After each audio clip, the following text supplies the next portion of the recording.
Alright, good evening, everyone. Welcome back to the Wednesday night lag stream with your host, Alaris. Tonight we will be continuing the read-through of ReZero Starting Life in Another World, Prophecy of the Throne, which is quite the novel. So I think we'll just get right into it. I don't exactly remember what happened last time, other than us dealing with... Nope, I do sort of remember what happened last time. We convinced... Oh, shoot, I don't remember her name. I'm gonna find out. Let's see. Alright, menu?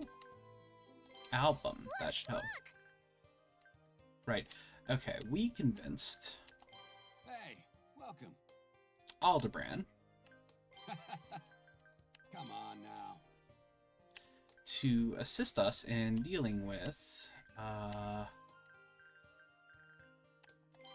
Wolf. now, what do you want to look at me for?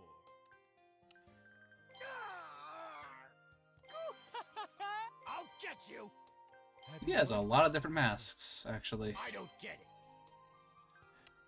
Creepy. Okay. I feel the most comfortable in these. I really like this one. Enjoy. Welcome. Mobility is important. How terrible. Okay. Anyway, we'll continue on where we left off. The next day, I believe, after we failed to kill him, he basically tried to sort of blow up, and we moved on. Is this really the one? He does not at all seem to be the intelligent person Al spoke of. Mealy. How unsightly. But as I am so magnanimous, I shall allow it. However, hurry and wake up. Who do you think you slumber before?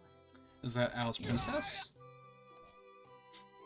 An intense impact suddenly forces me out of my dreams. I am also pushed off of my bed, my back smashing against the hard floor. What just happened? I am snapped into consciousness from the sudden assault, and an alarm sets off in my head, thinking Wolf has made his next attack. But... What on earth? Where do you think you are looking? Huh? How dare you present such an uncouth face, commoner? I will not stand for such impertinence in my presence. the woman in red arrogantly crosses her arms. My sense of reality disorients me, a woman who shouldn't be here in the bedroom having appeared out of nowhere. I'd understand it if someone said this were a dream, but this isn't someone I'd like to meet in one. Actually, if I think of it as a chance to rehearse dangerous conversations, then maybe it wouldn't be so bad to meet her in my dreams. I am impressed you can daydream even in my presence. Of course, it is execrable to try and cause me to be impressed by anyone. There is no other option but to behead fools like you myself. Sorry! I'm sorry! Just tell me what's going on!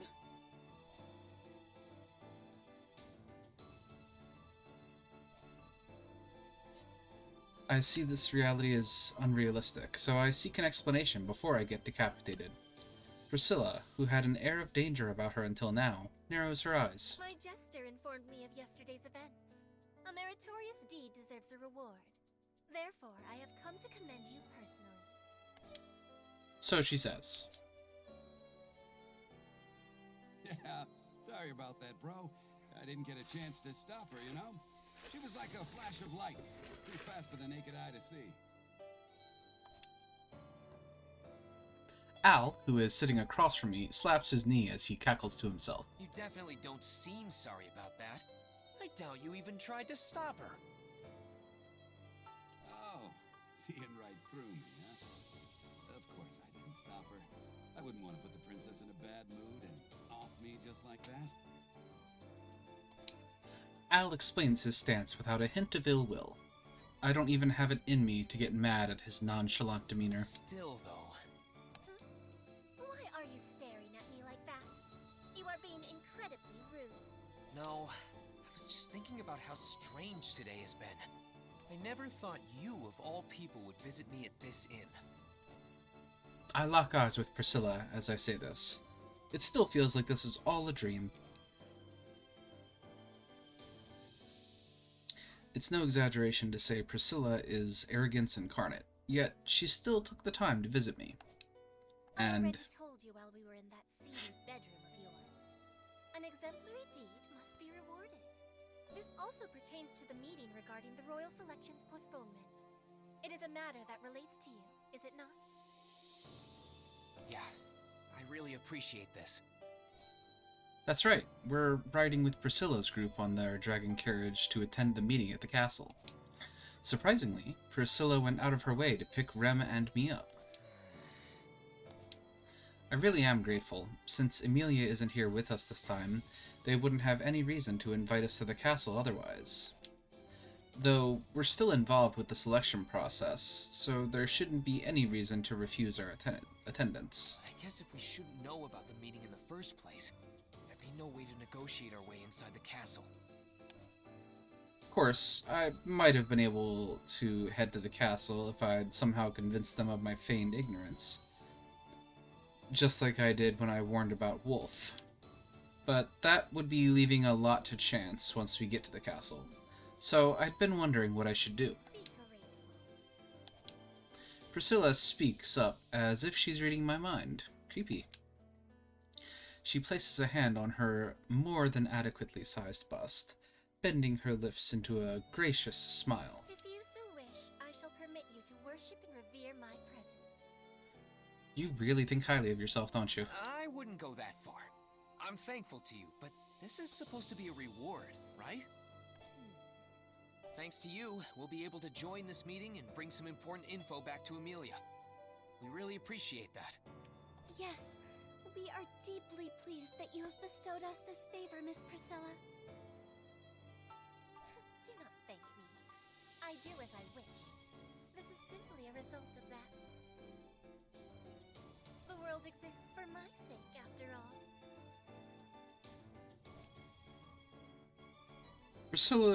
Priscilla's remark is the epitome of arrogance, but it's definitely fitting coming from her. As our... Oh, goodness, I'm yawning a lot tonight. As our trivial conversation wanes, our dragon carriage arrives at the royal castle.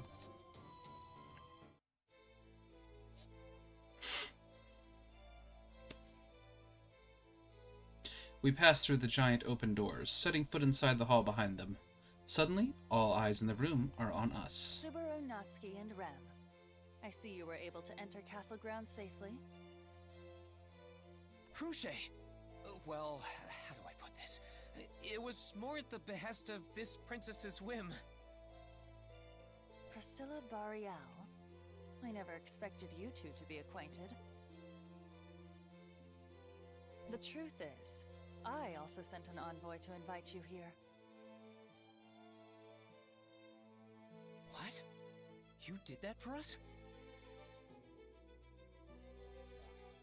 My eyes go wide at Cruchet's gesture. While I was agonizing about how to sneak in here, Priscilla and Cruchet were already giving me two options to do so. Even without Priscilla's fickle intervention coming into play, I had a backup plan to get into the castle without even realizing it. Oh dear, I can't just ignore this. I never imagined Cruce would be doing the same thing. Oh, That voice. Anastasia Hoshin. That's right, I'm here too. It's only been a day since we last saw each other, hasn't it? Anastasia, what do you mean Cruce is doing the same thing? It isn't all that complicated, you know? I'm saying I also sent someone to fetch you and Rem. They arrived at the inn you're staying at, but said they were chased off by some crazed princess. A crazed princess? Rem mumbles to herself, looking behind her. Priscilla scoffs at all this. What? How dare you foist such lowly eyes upon me? Unlike the likes of you who sent mere messengers, I saw to him personally. Is it not natural for your transport to be dismissed? Of course. I would never lose face over such trifles. But I can't say I'm pleased by it. If we let you get the better of us like this, it doesn't bode well for things in the royal selection. Hey, now. The three candidates glare at each other. I'm standing in the middle of them for some reason, which fills me with a great sense of unease. Subaru, it seems your actions these past few days have made everyone concerned for us. That's why we're in this dilemma. Like a guy dating multiple women at once. I'd surely be stabbed if I ever did that with these girls, but who knows what'll happen with this being a political conflict. I wish I were a shellfish. Rem would not like that. Although shellfish do open their mouths when heated, so that would be one way to open you. Rem? You're scaring me. I don't even get the luxury of clamming myself up. It is inevitable that we would confront each other like this. But regardless, it is a welcome fact that Subaru Natsuki came to the castle. That's true. None of us intended to get ahead by excluding one of the royal candidates' camps. Missing such opportunities reveals the extent of one's capabilities. My inviting him on a whim should be noted in that regard. The royal candidates come to terms while I wallow in my despairs. I sigh in relief, seeing them cast their qualms aside for the time being. I don't feel good at all, though. Even if it does feel like I got to experience women fighting over me. In fact, I've got some serious heartburn from all this. Huh? What's up, Rem? Oh no, pay me no mind. I just haven't seen Miss Melty anywhere. Rem quietly whispers this in my ear after she takes a quick look around. It's natural for her to be concerned. It is a bit worrying, not seeing Melty's 5th camp here. In reality, Melty's would be the 6th camp to arrive, with Felt and Reinhardt being the 5th. It'd be weird if I told Rem that, though. Besides, it shouldn't change how the meeting today will play out, even if I didn't tell her. At least, it shouldn't change, right? I carefully observe as the meeting starts, and it proceeds as I remember it, despite Emilia's absence. Melty's camp arrives halfway through, and Reinhardt reveals Felt as another candidate. Then Old Man Ram interrupts the gathering, and Felt declares she'll participate in earnest. Afterwards, the royal selection is delayed to investigate the fake candidate amongst the 6. Everyone starts suspecting one another, and then we're all corralled by Melty's get-together. Let's all get together. Is there not a more pressing issue at hand? Huh? Priscilla speaks up to interrupt Melty, who was about to propose her get-together idea with a smile. Miss Priscilla, what issue do you speak of? Do not play dumb with me. I won't allow you to act as if you've never received the report. Regarding that man? You mean the one who is supposedly trying to interfere with the royal selection? The hall fills with agitated murmurs as Miklotov, a member of the Council of Wise Men, makes his remark. Wait a second. This is... The conversation takes an unexpected turn into uncharted territory. This is due to our encounter with Wolf before the meeting. Of course he'd be brought up, being someone who's plotting to attack the royal candidates. But at this rate... According to the report, the one who encountered the threat was not you, Miss Priscilla. It was that commoner shirking in the corner over there. Without hearing his side of the story, you hardly have a tale worth telling. Hence why I brought him here today. I knew you didn't just bring me here out of the kindness of your heart. I don't feel appreciated at all. The reward fitting your exemplary deed was plenty repaid when I personally awoke you. It's true. You got quite the view. You call that rude awakening a reward? Don't lump me in with Al. What's that supposed to mean? And don't involve me in all this. Ignoring Al's protest, I'm put in the spotlight as I'm forced to speak with everyone's gazes on me in the middle of the hall. Very well then. What is your name and affiliation? My name is Subaru Natsuki. And my affiliation? I'm Miss Amelia's servant. Unfortunately, she was unable to make it here today. As her representative, I have a note expressing as much from Miss Amelia's guardian, Margrave Mathers. Here, this is it. We've already confirmed the document. There's no mistaking the Margrave gave his express permission for this boy to attend in his stead. I understand. So then, Mr. Subaru Natsuki, will you tell us what happened in your own words? Oh man, where do I start? I'll just get right to it. There's a masked clown assassin that's targeting the royal candidates. I encountered him yesterday when I was out with Rem, and we got in a fight. Somehow, though, we managed to drive him off. I go on at length about Wolf, the assassin, explaining every detail I remember about his appearance and the ensuing battle. I stutter my way through the whole thing, but nobody interrupts me as I speak, so I think I managed to talk about everything important. Anyway, that's who we're dealing with. Unfortunately, we weren't able to capture him, so I don't know if he's still in the royal capital. I see.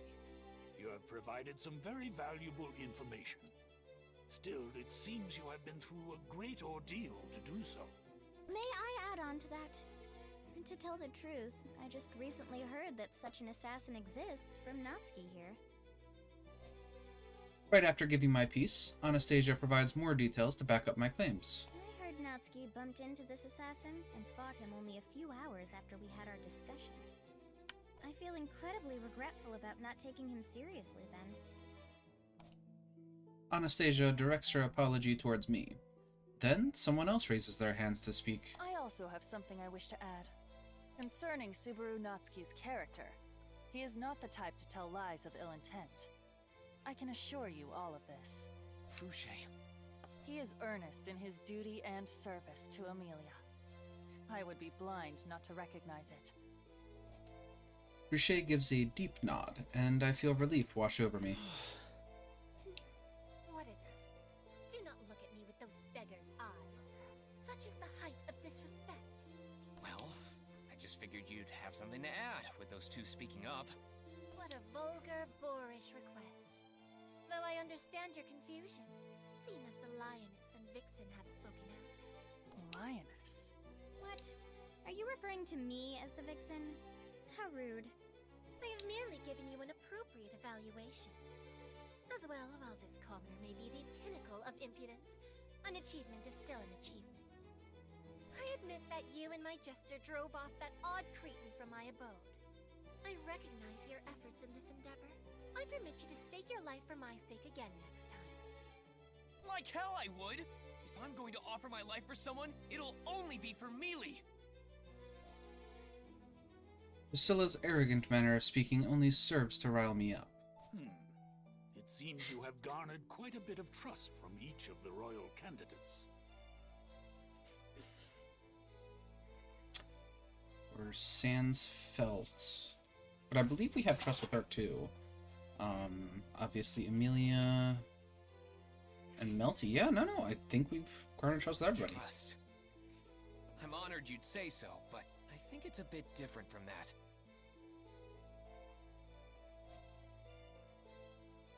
If I had to say, it's a byproduct of me going around getting to know all of them. It's a miracle that Priscilla doesn't completely despise me when I thought she would be the hardest to deal with. I guess I was saved by the others who are known to be respectable. Yes, I think so too. Subaru is a very good person. What? I don't have anything to say. Both of us are probably wondering just why the hell we're here in the first place. Melty and Feltz voiced their opinions as well, although Feltz is a colder response compared to everyone else. Well, Felt does have her own situation to deal with, so she probably doesn't have the time to consider mine right now. From her perspective, she basically woke up one day and was dragged into the castle as one of the royal candidates. It's not so much a Cinderella story as it is Arthurian, having pulled the sword from the stone and suddenly being treated as king. In any case... I know I shouldn't be the one to say this, but with the royal candidates backing us like this, I hope it lends more credence to my story. Of course, we are considering this matter very seriously. Yet you failed to mention this assassin's name. Wolf, the malevolent masked magician. At least, that's what he called himself. Indeed. I will alert the Knights of the Royal Guard and conduct a thorough investigation. Yeah, please do. I've been wondering how all of this would play out, since the event is different from the previous loops, but I'm relieved it's put me in the clear. If I may make one final inquiry, Mr. Natsuki. Oh, yes? What is it? Naturally, you intend on conveying the information discussed during this meeting to Miss Amelia afterward, correct? That's... well, yeah, most likely. In that case, would you please inform Miss Amelia and Margrave Mathers to visit the royal capital as well? You want Amelia to come to the royal capital? My face tenses as I answer Miklatov's unexpected question with my own. I had Amelia stay behind at the manor so her name wouldn't get spread around. Even now, I don't know if that was the right call to make. That's why I'm not too eager to bring her here. But now that 6 royal candidates have appeared in contradiction to the Dragonstone, we must properly question each and every one. I understand the sudden nature of this request, but I ask that you convey such urgency to them. I can't give them an immediate answer, even though they're asking rather politely. After all, if Amelia were to come here, there's the possibility of the capital being tormented by the witch cult again. Unlike last time, we confronted Wolf first, and Amelia hasn't defeated the Dusk Bandits. That means there's a chance the witch cult might change up their plans. But still. Mr. Natsuki, does our request inconvenience you in some way? Well, that's... No, not at all. We will promptly convey the urgency of your message to Lord Roswell and Miss Amelia. While I struggle to find the right words, Rem cuts to the chase for me. I turn around in surprise at her agreement. Rem, you... Now is not the time, Subaru. If we show any hesitation here, then they will all suspect Miss Amelia is up to something. Right. That'd be troublesome. Rem is right. If we hesitate on whether or not to have Amelia come to the capital, it would seem like we're trying to hide something. Mr. Natsuki, if your companion is saying as such... Oh, yes, I agree. It took some time before we all came to an agreement, but I'm glad to hear you say so. It takes some convincing for me, but it's decided that Amelia will be coming to the capital. I have no choice but to nod in agreement for now, but if I don't follow through by calling her, it would only increase their suspicion. Very well. Now to wrap things up. Miss Melty, what is it you wanted to discuss earlier? Huh? Oh, yes, right. I wanted to bring this up earlier, but I'd like to suggest we all have a get-together. It would be great to get to know everyone some more.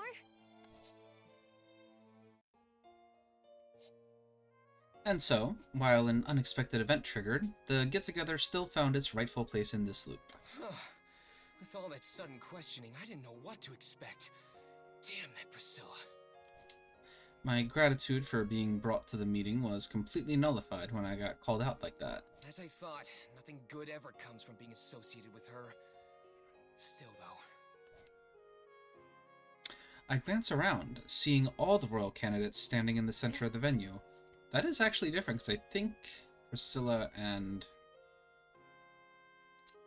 the purple-haired girl, who I can't remember the name of now. The middle girl. Priscilla and Anastasia weren't there here last time. They left immediately. Since they are here, it begs the question of how everything will play out with Amelia's absence this time around. I'm pretty sure Priscilla is sticking around on a whim, so Anastasia's presence is the most striking. I don't think she's the type to just change her plans without a solid reason. You seem to be quite familiar with all the royal candidates. No wonder Miss Anastasia shows interest in you. I wouldn't say I know them all that well. I just know of them. Humility may be a virtue, but you should just accept the praise I'm giving you.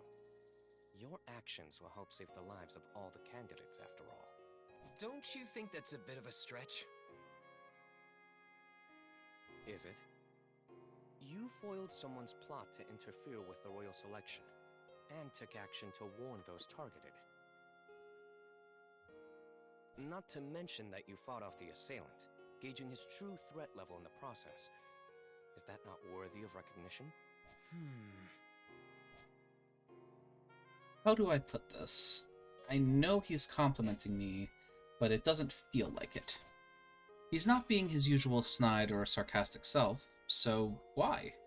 Is this some sort of psychological aversion? Is something the matter, Mr. Subaru Natsuki? Can you not call me Mr.? It's weird. Just call me Subaru like everyone else. And you're... Ah, yes. An oversight on my end. I apologize for the late introduction. I am Julius Eucleus. I am a knight of the Royal Guard, serving as Miss Anastasia's knight. It's a pleasure to meet you. Due to the royal selection, we will be in each other's company for a while. Let us both do our utmost to serve our masters and strive for prosperity for the kingdom. You're really gung-ho about sticking to the rules, aren't you?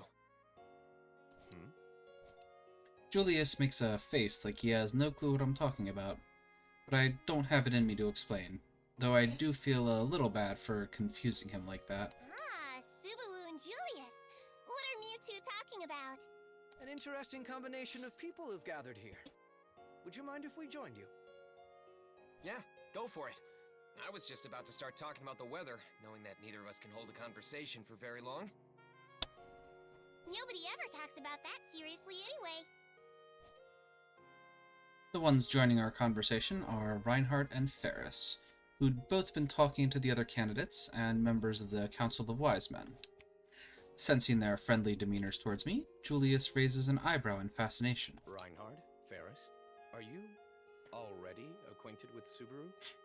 Yes. We met a while back in the royal capital. Thanks to Subaru, I was led to Miss Felt. That's putting a spin on it. If you say it like that, Felt will give me the stink eye. Fairy's case is way simpler. Subaru is just one of Fairy's patients, and that's how I know him. Meow? Was the meow necessary? I guess it was. I see. Your connections with those involved in the royal selection run deeper than I imagined. Perhaps it is I who has had the late start. Don't treat me like I'm some lucky statue or something. Meeting me sooner doesn't change anything. Also, the one who's gonna win the royal selection is gonna be my melee. You all think your camps will be the one to take the throne, don't you? The three of them fall silent at my question. Then they all break into smiles. I believe all the knights gathered here wish for their own masters to win. But I'm impressed in your confidence for saying that so boldly, Subaru. While I would normally tell one to keep such thoughts to themselves, I suppose a more aggressive approach is needed here. Fairy's always thought that Miss Cruchet is the best of the best. Nothing will ever change my mind on that. When it comes to their own masters, none of them are willing to falter, and then... Hey, I see the whole crew's gathered around. Mind if I butt in too? Don't you mean we? To tell the truth, I feel a bit left out. Oh, you guys came over too. Well, feel free. All right then. So, what were you all talking about? We were just conversing about each of the candidates, as well as our zeal for the royal selection. The candidates! That's good! That's very good. I get it. I totally get it. All the candidates are good-looking women, after all. Interrupting Reinhardt, Al nods over and over like he understands what's really going on. But in reality, it's probably nothing like he's imagining. The ruler is the face of the kingdom. Therefore, a beautiful woman is the prime choice. On that note, it's not strange if any of them take the crown. What, do you think this is a beauty pageant? Besides, if the rulers decided on looks alone, it wouldn't be a fair competition. Huh? What do you mean by that, bro? Of course, when it comes to beauty, my melee is the most beautiful of them all. You failed your bias check, Subaru. It's true, all the candidates have their own charms, but they stand no chance against the supreme beauty that is my silver-haired master. If this were a beauty pageant, Mealy's victory would be all but assured. Wait! Isn't that a bit hasty, Meow? Why do you get to decide the winner, Subaru? Huh? If we're talking about real beauty, Fairy thinks qualities such as dignity, conduct, and elegance need to be considered. I agree with Ferris. It's true that beauty can be observed simply on a canvas like a painting, but humans have layers that run deeper. To truly say a person is beautiful, one must evaluate every aspect of that person's character. That means the winner would be Miss Crochet! Miss Anastasia. Ferris, I understand your point. Miss Crochet is certainly a fine lady who commands respect. Fairy also understands that Miss Anastasia is an elegant young woman. Becoming the president of a large company at her age is commendable. I'm glad you understand. No, it's fine, it's fine. Fairy's relieved too. So, it's Miss Crochet, right? Of course, it's Miss Anastasia.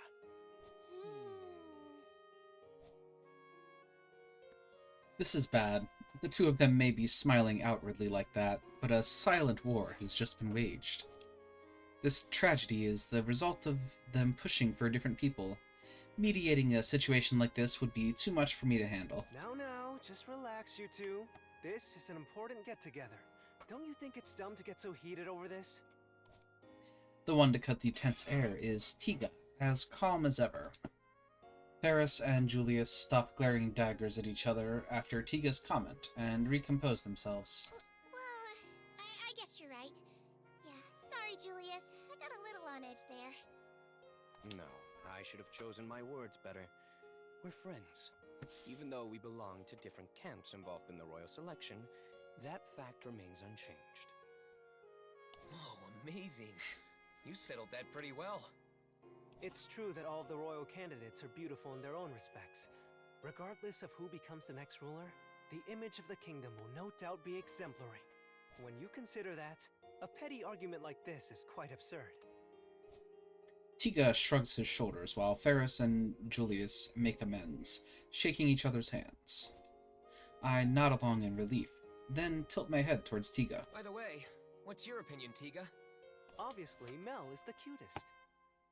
Oh no.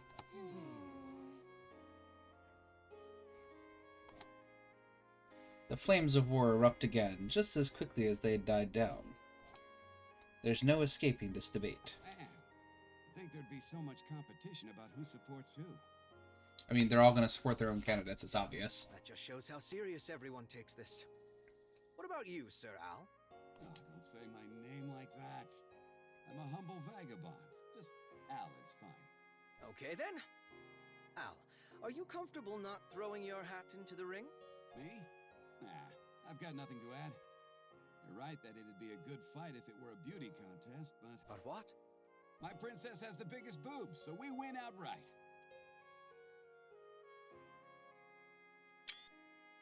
Thank you, Al. Should I add in any of the lovely qualities about Miss Felt?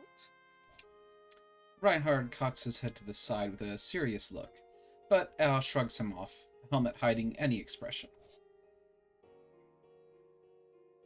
Man, that was pretty ridiculous. That Tiga, carelessly blurting out something like that. Subaru, you seem to be having an exciting chat with the other knights. I don't know if it was exciting so much as it was tense. Of course, like any chivalrous knight, it didn't end in a fight, though the psychological warfare was certainly a spectacle. You saw what we were up to. What about you, Rem? At the consideration of Mrs. Crochet and Anastasia, I was allowed to listen to their conversation. All the royal candidates are quite enthusiastic about the royal selection.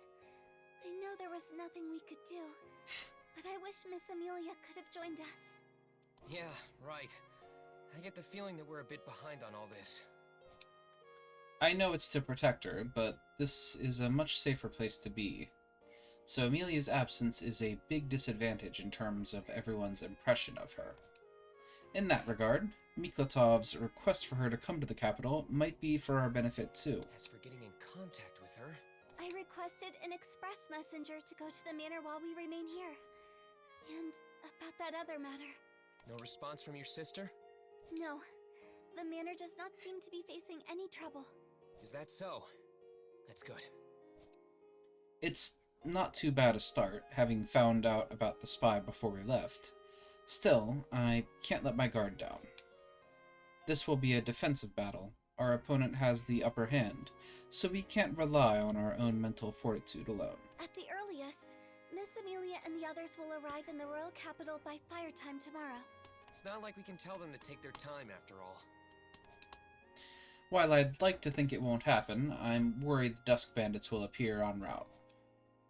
Honestly, I'm not sure how the cause and effect relationship works there, but I should go fetch Amelia myself if possible. I thought you might say that, so I made arrangements to meet them at Flugel's tree.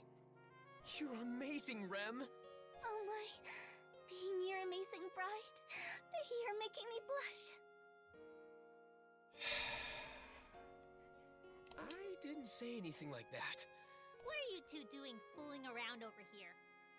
Everyone else is leaving. Are you not done yet? Hey, Felt. Oh, we should get out of here too. As for you... What does that mean? If you've got something to say, then say it. Really? Then, Felt, you look great in that dress. What? Oh, you think so too, huh? I've got my complaints about that Sword Saint, but he's certainly got a good eye for these things. I still cannot get over Old Man Ram's voice. I watched the original anime in Japanese, and I don't remember what it was like, but I know it was not anything like that. Yeah, I can tell. Don't encourage him to make fun of me! Ow! Ugh. Jeez, getting carried away like that? I was reluctant about all this, you know. Miss Felt, I apologize if I'm speaking out of place, but you should not tug your hair so much. What? Oh, right. Granny might give me the waterworks. Not to mention, your hair is very pretty. What are you, another Reinhardt? Speaking of, I don't see him around anymore. I told him to wait outside. I wanted to talk to you about something alone. Me? Yeah, you. You passed along a message to Old Man Rom, didn't you? Thanks to that, I learned that Felt was cooped up in the royal castle with that Sword Saint. Although it did get a little messy. Old Man Ram bows his bald head slightly, repenting for his actions in the castle. The message Felt mentions is something I asked the Aposeller to pass on. Thanks to him, Old Man Ram was able to show up at the castle. I felt bad for him thanking me for misleading him, seeing as he was about to get locked up, but above I all... still called for Old Man Rom, knowing the risk. It's fine now because he's safe, but that's no excuse. The reality of it is, though, that no amount of altering the loop guarantees the worst possible outcome not happening to Old Man Rom. To prevent that, I believe it was the right call for me to participate in this meeting. Still, though, how'd you know Karuman and I knew each other? Huh? Oh, that's, What? just a hunch. You liar! There's no way you could have figured that out with a hunch. Come on, man, we're thanking you here. There's no need to hide anything from us. Hold on, Felt. This youngster's probably got some things he just can't say right now. Especially considering your relationship with one another moving forward. Our relationship moving forward, huh? We're going to be mutual enemies. It's not that severe. I wouldn't lie about something like that. Felt stares me down for a bit, a strange tensity in the air floating about us. But then, Felt grunts and shakes her head. Well, whatever. That's fine. Thanks to your little scheme, I got to meet up with Old Man Rom again. I really owe you big for that. Consider me in your debt. Felt, are you sure that's okay? Doesn't matter if I think it's okay or not. You're not gonna spill your beans anyway, are ya? Then this conversation is over. There's no point hounding you about it any further. I expected something else too, but I don't have any complaints with it ending like this. Felt says it's a debt, so add that to my tab too. If there's ever anything I can do for you, just give me a holler. I always repay my debts. That's just our style. Same goes for me. Anyway, now you've got the message. With that, Felt and Old Man Rom leave us. I droop my shoulders after seeing them off. Seeing her in that dress and feeling her determination? Felt really does fit the role of a royal candidate. Were you nervous? More like overwhelmed. You could say she has guts, I guess. I'm curious how much of what Reinhard said about Felt's bloodline is true. If it is, then Felt has the biggest advantage for succession when considering her bloodline alone. But I can't just accept that blindly. Especially since there's someone else I want to win. Man, what could I even possibly do? You are working hard, Subaru. Yeah. Thanks, Rem. Right now, I can't say for sure whether this is changing in a good direction, or if we've been able to escape a bad situation. At the very least... I hope nothing happens tonight. Well, nothing happened tonight. After our busy day, we welcome a new morning. Fortunately, we didn't hear of anything bad happening, so I think it's safe to say everyone got through the night in one piece. Alright, the start of a new day. Rem, any word about Mealy and the others? No, I sent a messenger last night, so if they travel quickly, then they should be there by the middle of fire time. Yeah, I guess it'd be around then. They received the message during the night and started making preparations.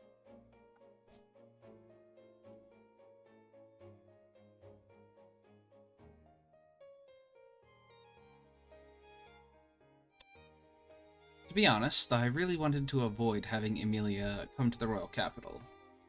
But with the royal selection being delayed, I know the discussion can't continue without the parties concerned. It's out of my control, so I've just gotta let it go. There's no point brooding over this. We'll just have to do our best however we can. Yes, we shall. Now then, about going to get Miss Amelia and the others. We'll do that later in the afternoon. For now, we should focus on talking to the other candidates. I understand, but I cannot allow you to walk around alone, Subaru. There's an unscrupulous man about as of late. Right. I wouldn't want to bump into Wolf again and get roasted whole. With his existence now well known, it'll be harder for him to target any of the royal candidates. That means he may even go after me just to release his anger. As pathetic as it sounds, I can't face him on my own. So I'm counting on you, Rem. Yes. Please leave everything to your Rem. You've got a lot of energy today. Alright then, let's... But first, you must receive your treatment from Master Felix. Rem, about that... Your treatment is the highest priority. He tried. Looks like Rem won't concede on that point.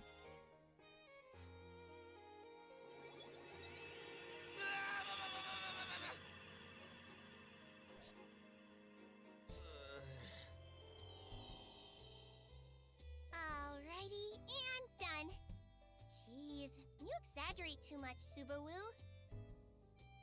I want every human in the world to feel this pain, and put it to a vote to show you just how much I'm exaggerating.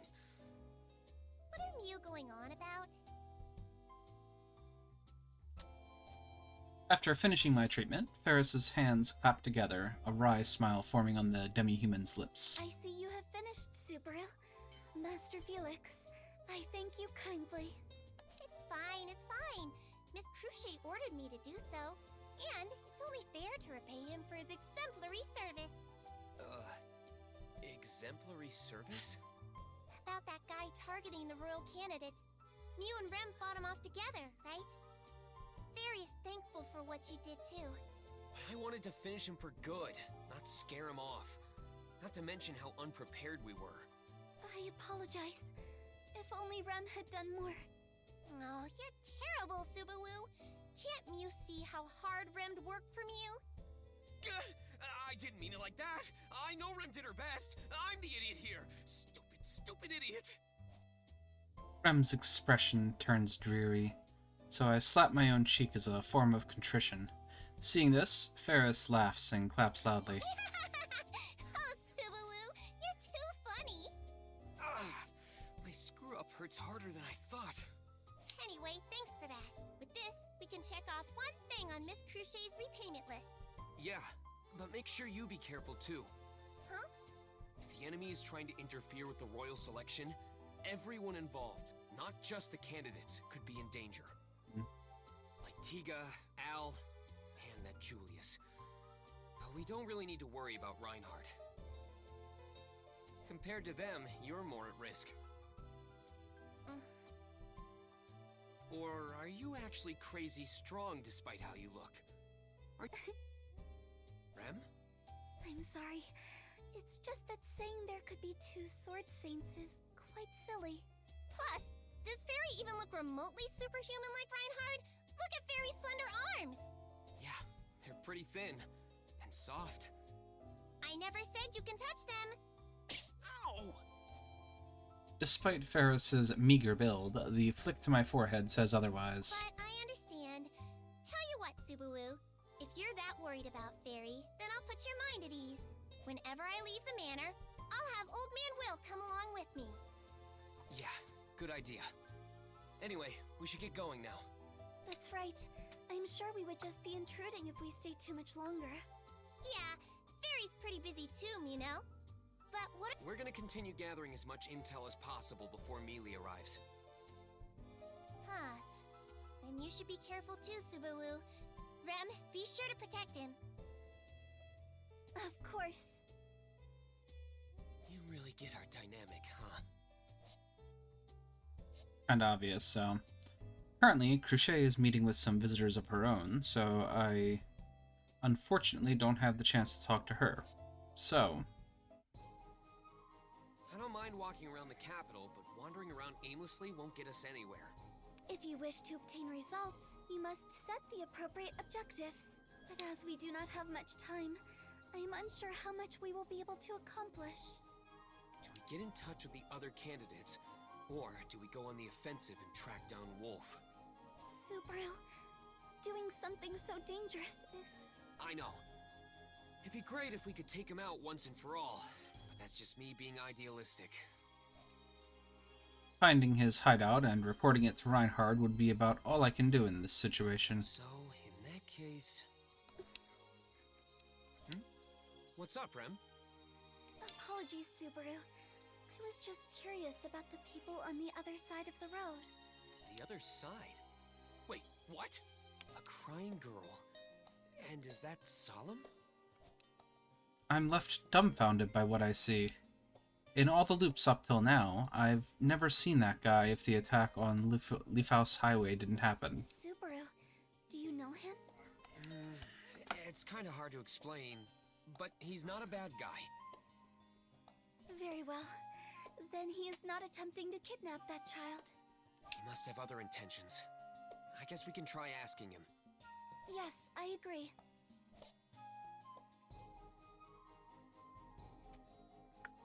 Now loading. Oh no. Alright, well, I've got to run to the restroom, so I will be right back.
Okay, and we have returned. Subaru. Just heading to the shopping district. Actually, I should talk to them instead. Subaru, they seem to be in trouble. Perhaps we should help them? Yeah, let's find out what's going on. In any case, he must really care about children. Though he does not like to talk, it is clear he cares about children. Subaru, perhaps you should go talk to them and find out what is wrong. Subaru. I think the kid seems to be lost. Maybe she got separated from her parents. That girl's parents are probably looking for her right now. Judging by how young the girl is, I should be able to guess how old her parents are.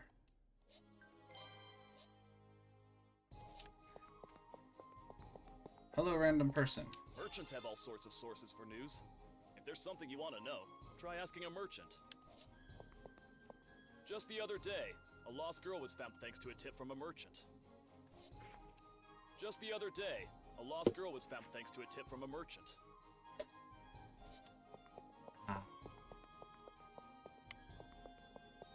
I'm getting thirsty. Looks like there's a stall selling those drinks that have become popular lately. Guess I'll buy one. I'm thirsty anyway. May I have this drink? Thank you. I'm parched. That was awfully nice of you. I'll tell my friends to help you with whatever you need. I may not have much muscle, but you shouldn't underestimate a gossip lover's information network. If you need information, you should try asking any woman in the area first. They're all part of the gossip network. Remember, ask a woman in the area if you need any information. Alright, let's go. Hey, you got a moment? Whoa, whoa, this is the very image of a person in distress. This situation is... Don't tell me she's your kid. No, she's lost. Lost, you say? I thought so. Solemn shakes his head. I notice he's holding some round candies in his hand. It seems he found this child and wanted to give her some candy to get her mind off of being lost. His poor communication skills probably backfired on him. But using sweets isn't a bad strategy. Alright then, leave this to me. Hey, little girl, are you okay? This guy isn't a bad person or anything. Your eyes are so scary. She's a formidable one. It's true he's got a pretty rough-looking face, but... No! Your eyes are super scary. Wait, mine? I'm honestly kind of hurt here. Unlike when I make self-deprecating jokes, it's more depressing coming from an innocent child, because it sounds more sincere. Rem, it's no good. Can I tag you in? Understood. Please let Rem handle this. She will show how she can handle having children. You there. Please listen to what I have to say.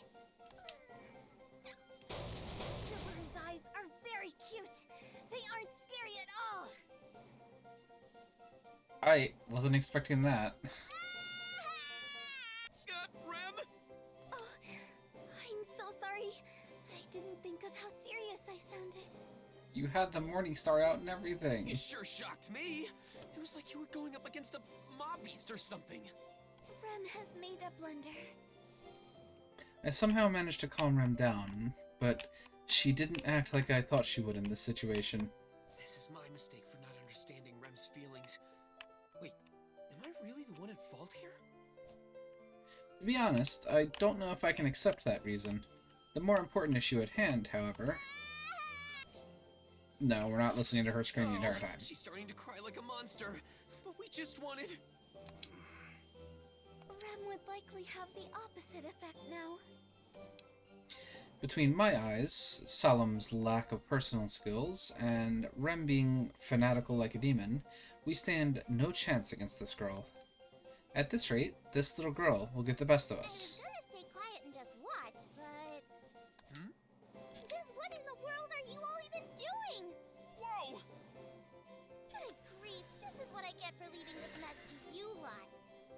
are just a bunch of nincompoops.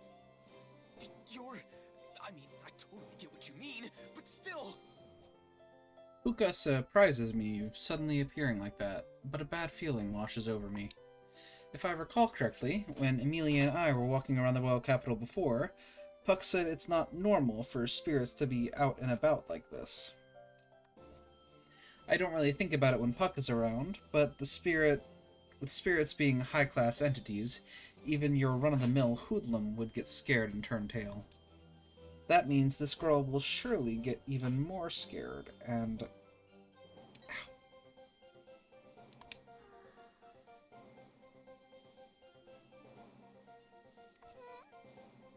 is it?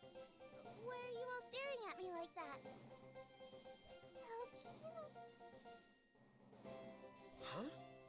Wow, you're really cute. Who is this, mister? Who is this? Puka.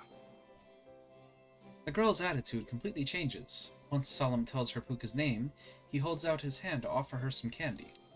The girl looks surprised for a moment, but quickly smiles and accepts it. Thank you, mister. It's fine.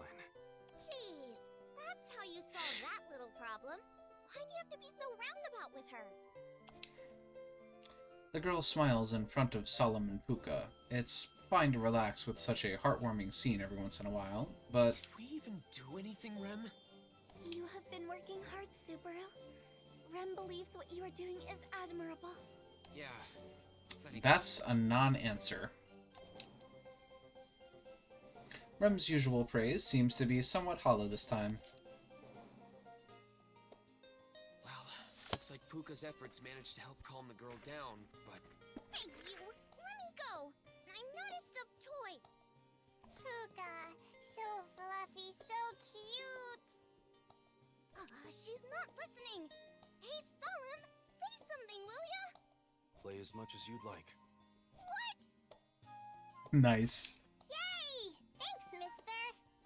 What a spoiled little kid. Whatever. Anyway, what's with you two? Rem and Subaru saw Mr. Solemn having trouble communicating with this little girl. We couldn't just watch such a sad sight play out, so we decided to help. Though, we didn't really do much. I appreciate the thought at least, but if you're done here, you can leave. Huh? Whoa, hang on a second. We're not quite finished. You still need to find this kid's parents, right? Yes. Then we can lend a hand. We couldn't make her stop crying, but with all of us looking for her parents, it should be a breeze. True, the more people looking would make that easier. But why are you so willing to help her? You're not related to this child, are you? Same goes for you. My reasoning is rather simple. What is it? To do one good deed a day.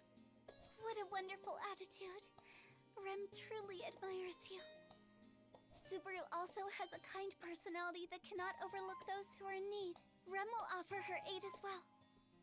Huh, what a meddling personality. What? Is it okay to help them? Well, I suppose so.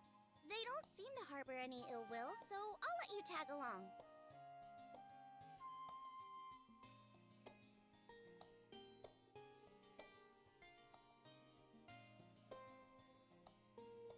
I don't know about the boy, but the girl at least seems to be reliable.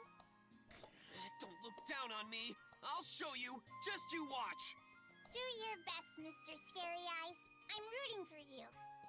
Don't make it sound like this is my problem. You're the one we're helping out here.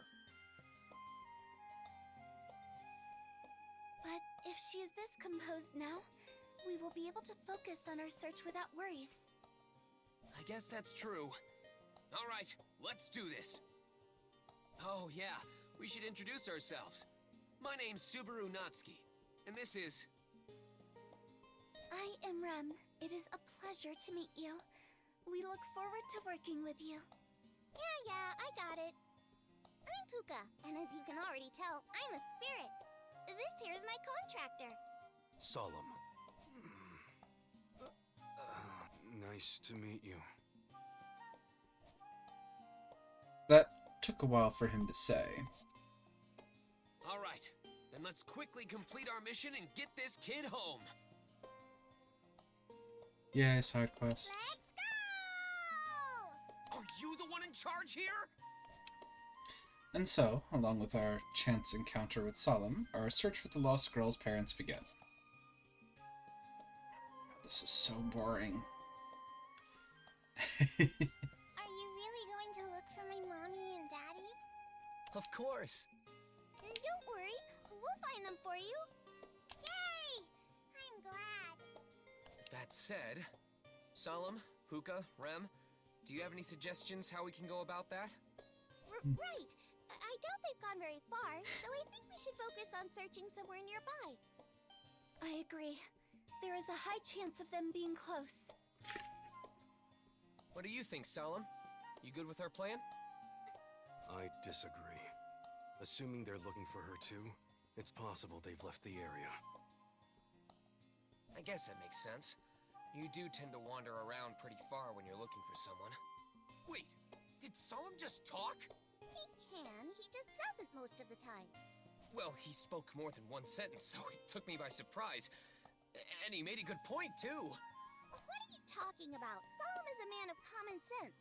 You should really change your evaluation of him. Yeah. So Solemn has a soft spot for kids and uses common sense, and he can talk properly. Alright, update complete. Anything else you want me to update while I'm at it? Solemn doesn't partake in senseless chatter. Senseless? I just wanted to know more about Solemn! Anyway, just like Solemn said, there's a chance those two went pretty... Now that you mention it... Misclick. Anyway, just like Solemn said, there's a chance those two went pretty far searching for their child. Now that you mention it, I agree. There's no guarantee that they are still... I agree. There's no guarantee... Yes. We mustn't eliminate the possibility that they went to great lengths to find their child. Hello? The conversation is moving along without me, but can you hear me out too? What now? You just derail every conversation, so I don't want to hear anything from you. Rem would very much like to hear Subaru's thoughts on the matter. You spoil him too much. That's why he turned out like this. Isn't that a bit mean? I'd say I'm a pretty good kid myself.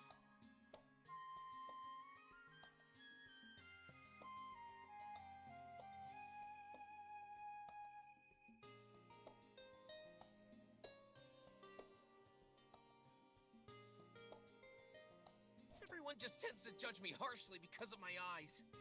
Another pointless conversation.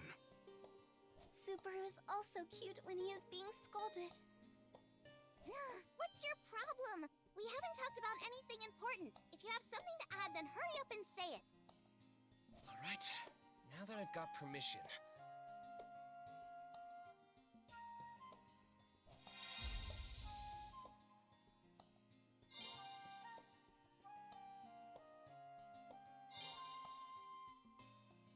Now what?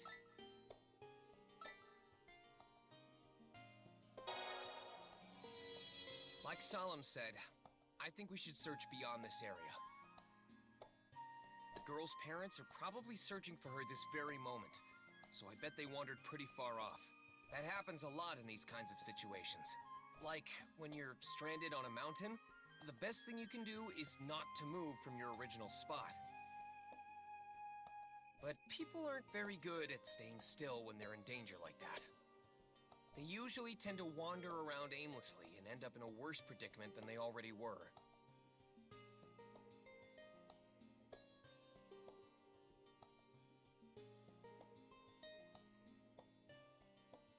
I'm sure this girl walked around looking for her parents, so that may have taken her farther away from them. We shouldn't confine ourselves to this area alone. We should search other places too.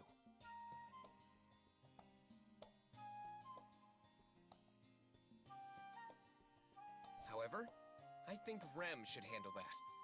There's something else I want to ask you, Solemn. Something to ask me? Yeah, but before I get to that... Rem, it might be tough on your own, but can I ask you to search the areas farther away from here? Of course, Subaru. Any request of yours? Then we'll leave that to the maid. Which means Solemn will focus on the area around here, right?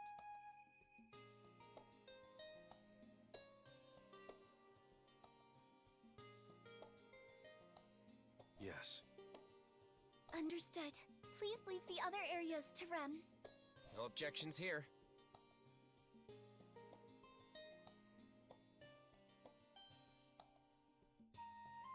Wait, why are you taking the lead, Puka?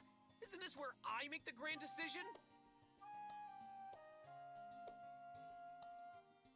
You got a problem with that? It's faster if I make all the calls.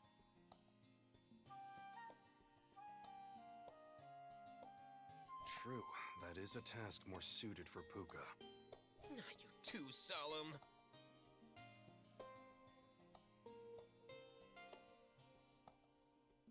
What did you want to ask me? Whoa, since Puka took over as the leader, I nearly forgot.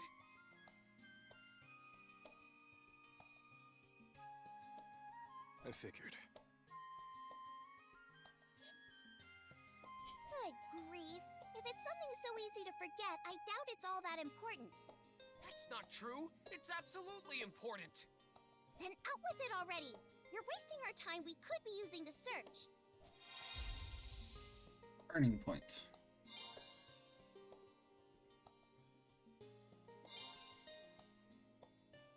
I think...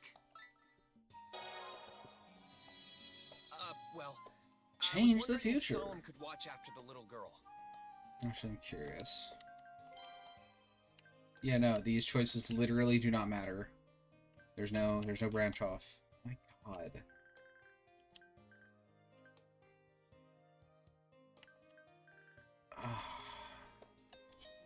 I think your candy will keep her occupied for the time being.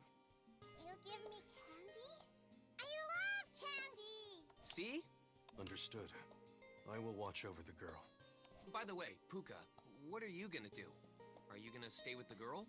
That's right. I'll stay by the child's side. Yay! I'll have tons of fun with Puka! So fluffy, fluffy! Don't touch me so much. Be more gentle. Guess we don't have to worry about her if Puka's by her side.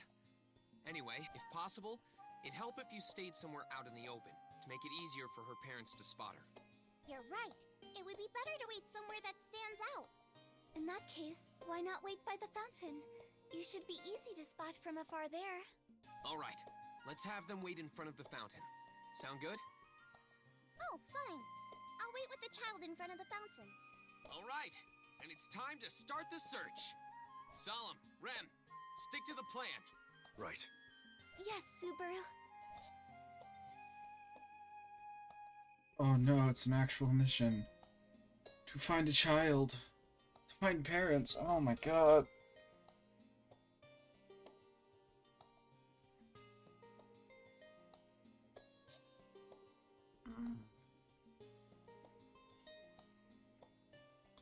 It fails if the child cries.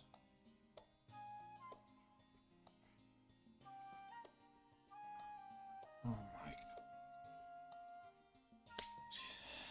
my. Okay. Whatever, man.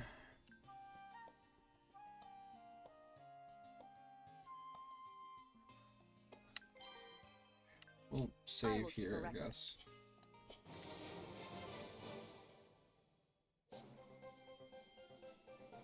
In this mission, the objective is to work with your allies to find information related to girls' parents. Girl will cry if she's left alone. Her move will worsen gradually, so be sure to keep an eye out. You can ask her on your own, or think about the girl to progress towards clearing the mission. Find them fast. Think. This is a numbers game. I'll just ask whoever I run into.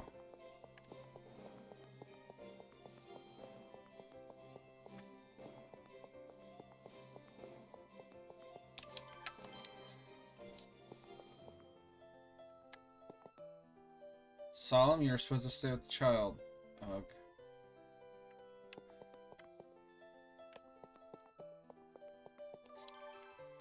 Have you seen a couple searching for their daughter? I'm sure they passed through here. Oh yeah, I saw them. They walked by looking for their lost child. It hasn't been that long since I saw them. Great! Thanks for the info. Does that mean they're still close by? Yeah, most likely. If you see them again, tell them that their daughter is in front of the fountain. Okay then. In front of the fountain in the plaza, huh? I'll tell them if I see them again. Cool.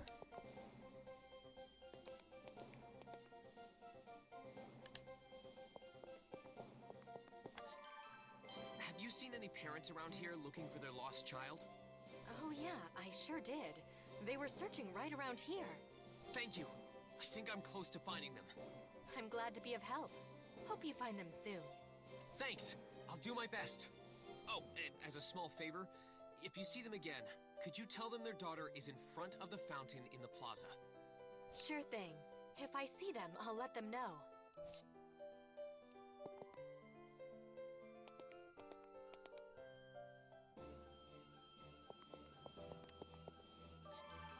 Have you seen a couple around here looking for their daughter? Sure did. That was a while ago. Thanks. It's very helpful. I believe I'll find her parents soon with that. Happy to help out. You better come check out our store sometime, too. Will do. But in return...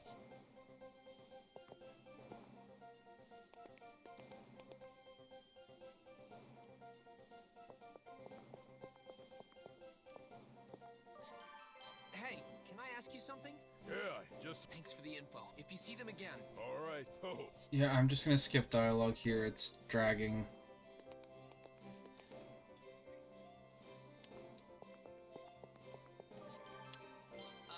A lost? Yeah. Well, actually... Really? A lot... Neat. Also... Alright. Yep, tell them.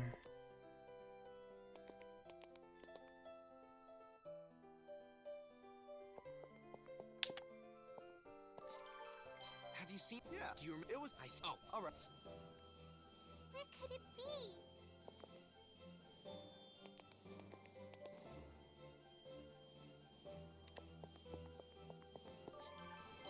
Oh, it's... That's all the... Yep, good talk. Where could it be?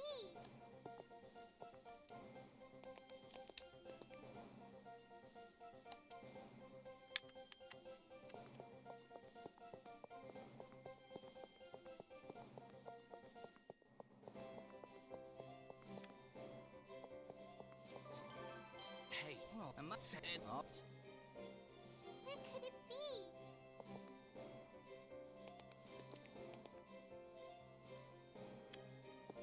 Alright.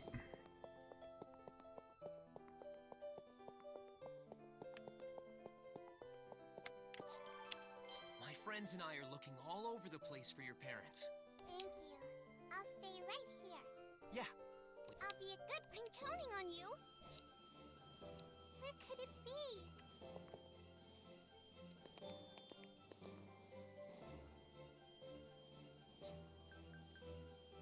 Map. Okay.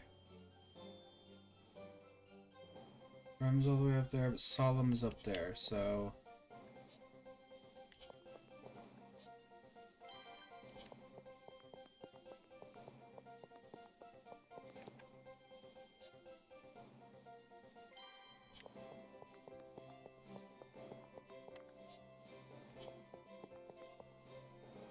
Where could it be?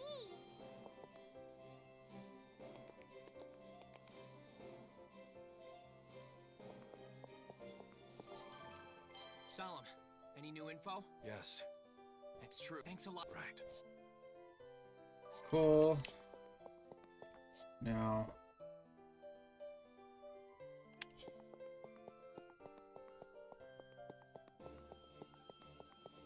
Rem is up this way. Where could it be? Yeah, child, we're working on it.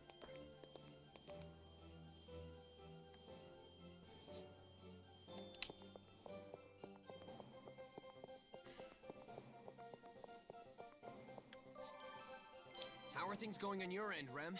Any new information to share? Yes, Subaru. It was a little while ago. I see. In that... I agree.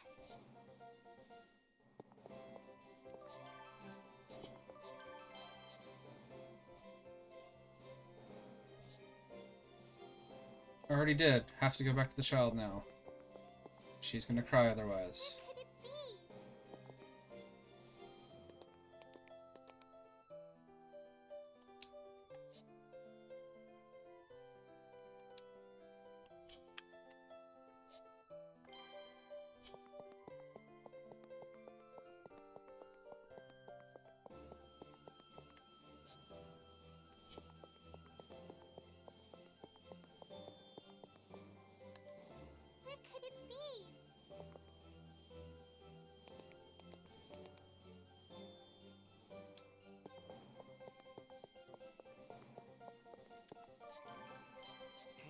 how are you? Not getting lonely, are you? Nope, I'm fine. Puka's with me, so I'm okay. That's a good girl.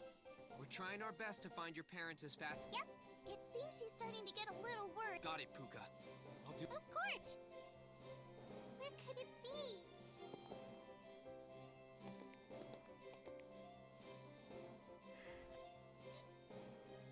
Alright, bro, can you go calm the child? Salam. Yes. That's a valuable. All right. Based on the information I've obtained so far. I heard that people know about the girl waiting for her parents back to the farm. Maybe I should head back for I'm now. worried about that little girl.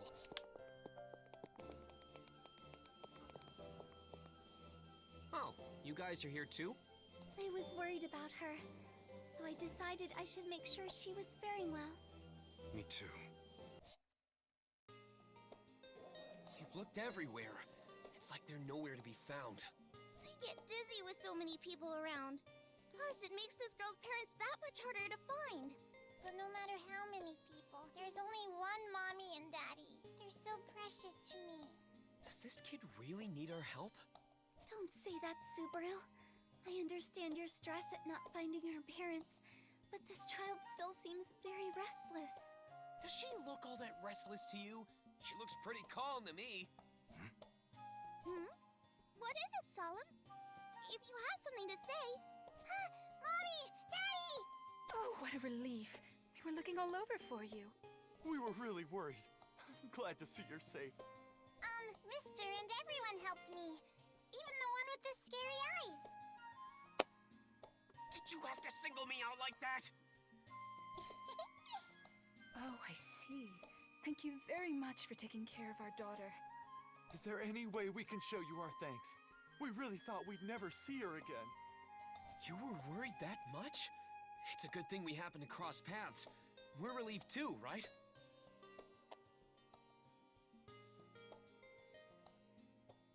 Yes. Please allow us to repay you somehow. Even the evil-eyed fellow there. Now the mom too? I'm just a regular guy, you know. Please calm yourself, Subaru. I am sure this is merely a slip of the tongue after releasing some tension. Really? Is that really how it is? Isn't it more that the apple doesn't fall too far from the tree? She's laughing at me! Good grief.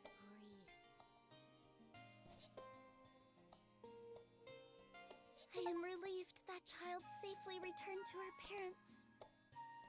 Achievement unlocked. Hooray. This was such a pointless side I'm quest. just glad nothing serious happened. Still, you're all a bunch of softies. You were mocked so much that you didn't even want a reward. You found that kid first, remember?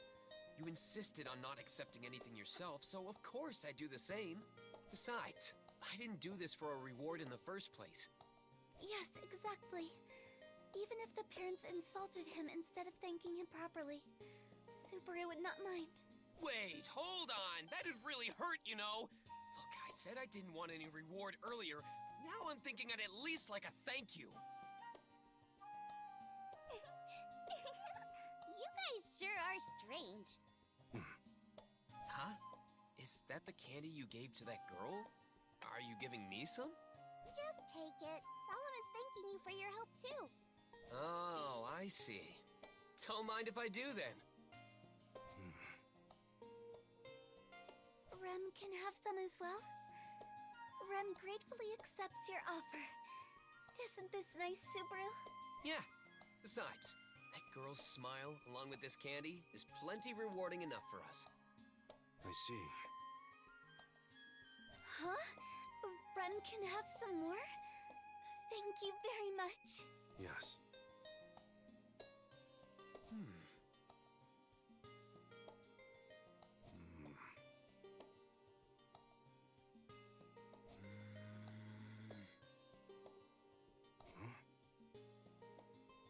Hang on! Rem gets some more and I don't? Where's my fair share? You said you had plenty, so Solemn took that to heart. As you know, Solemn isn't that great at communicating. It would feel weird for me to say, I want more candy too! Oh. Subaru, this is quite the treat. Don't rub it in! Fine, then I'll savor mine and earn more snacks with my food reviewing skills. Whoa! It just melts away in my mouth. Its creamy taste is dancing on my tongue. This is like a treasure trove of flavor! Sounds to me like you're being a little dramatic. No way! I'm totally serious! But I got so into the food review that I ended up going a bit overboard. Please accept my humblest apologies. Rem also thinks it was wonderful. Rem will have her second one now. Rem is the only one on my side. Oh. You're so pitiful, Solemn's offering you more. I don't know if I like the way you put it, but I accept! Who could say no to these babies?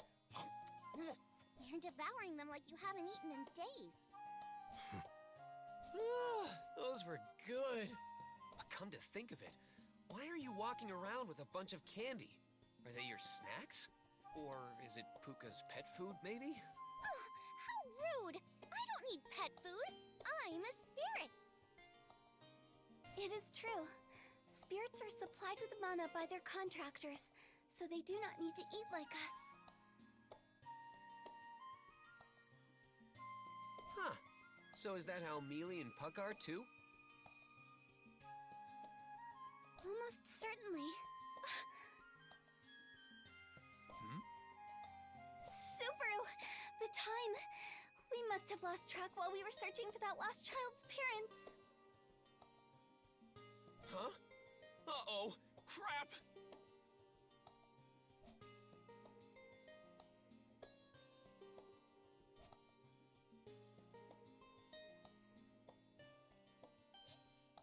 Once Rem points it out, it doesn't hit me right away. But we were planning on meeting Amelia and the others today after we did our own little investigative work. But since searching for the girl's parents ate up a bunch of our time, it only just now hits me that it's past our agreed meetup time. Will we still make it? Rem, do you sense anything strange from Rom? No. I have not experienced any synesthesia from Sister. They're either safe on the road, or it's possible they never even left the mansion for some reason. Whatever. We need to hurry and check for ourselves. What's this all of a sudden? You seem to be in a rush. Yeah, sorry about that. I really wanted to get to know you guys better, but we've got something we need to take care of. Let's talk more some other time. Solemn, Puka, thanks for today! Apologies for our sudden haste, but we will be taking our leave now. Mr. Solemn, thank you very much for the delicious candy. Jeez, they're so restless. A debt. Oh, right. I'll interpret. Solemn is saying he's thankful for your help today. So, we owe you one. If something ever happens, you can count on us. That's good to hear. Yeah, we'll definitely keep you two in mind. Anyway, see you later! Damn it, we really messed up there. This is no time to be looking for someone's parents.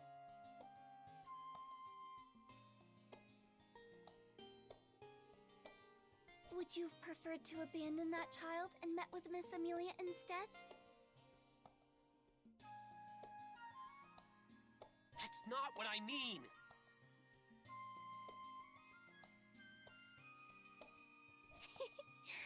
Rem was only joking. Subaru would never do such a thing.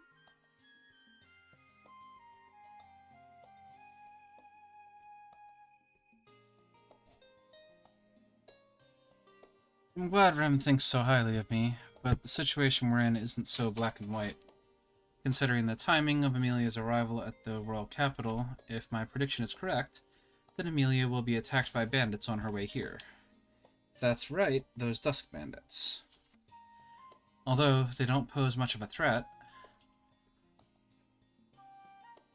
With Amelia and Puck fending them off, and even Roswell at their side, I'd be stupid for worrying about them. But that means... If they get rid of them, then the witch cult will... Amelia's renown for defeating the Dusk Bandits will spread, and it would be bad if the witch cult makes their appearance. That's one thing I can't let happen, no matter what it takes. for now. Let's get our things from the inn and go meet with Mealy.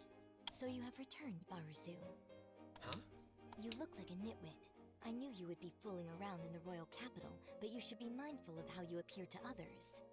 Even someone like you was deemed worthy to serve Lord Roswell. You represent him here, yet you carry yourself so... despicable.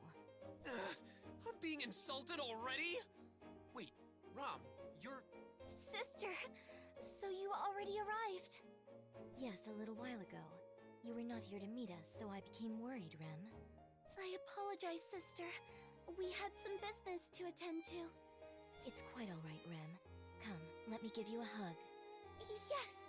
What beautiful sisterly love. But that aside, I guess we didn't make it on time, huh? Wait, then that means... Hello, Subaru. I'm here as well. There is no need to worry about me. You speak normally, please? I wasn't. No way I would be. I knew you'd be here. I'm more worried about... Subaru? Ah, that sweet, charming voice. Mealy! What are you going on about now? Looks like the gang's all here. Yep, seems like it. Though I feel bad that Betty isn't with us. Oh, right. Couldn't you have brought Bayako along? It's not good leaving a little girl at home alone. If robbers break in and Bayako starts setting up all kinds of traps to toy with them, it'll be just like a Christmas movie. Christmas? I don't know what that is, but the manor will be fine. We asked the people of Arlem to look after it while we're away.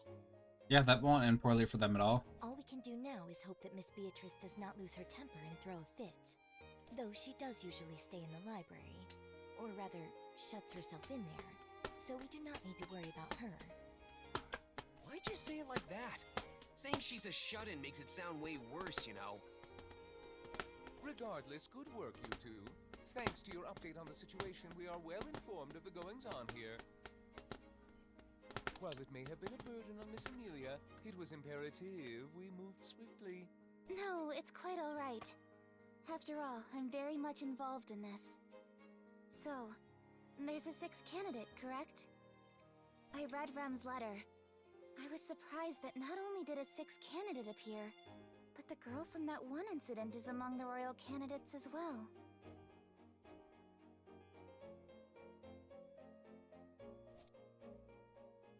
The one Amelia is referring to is Felt, someone she's very familiar with.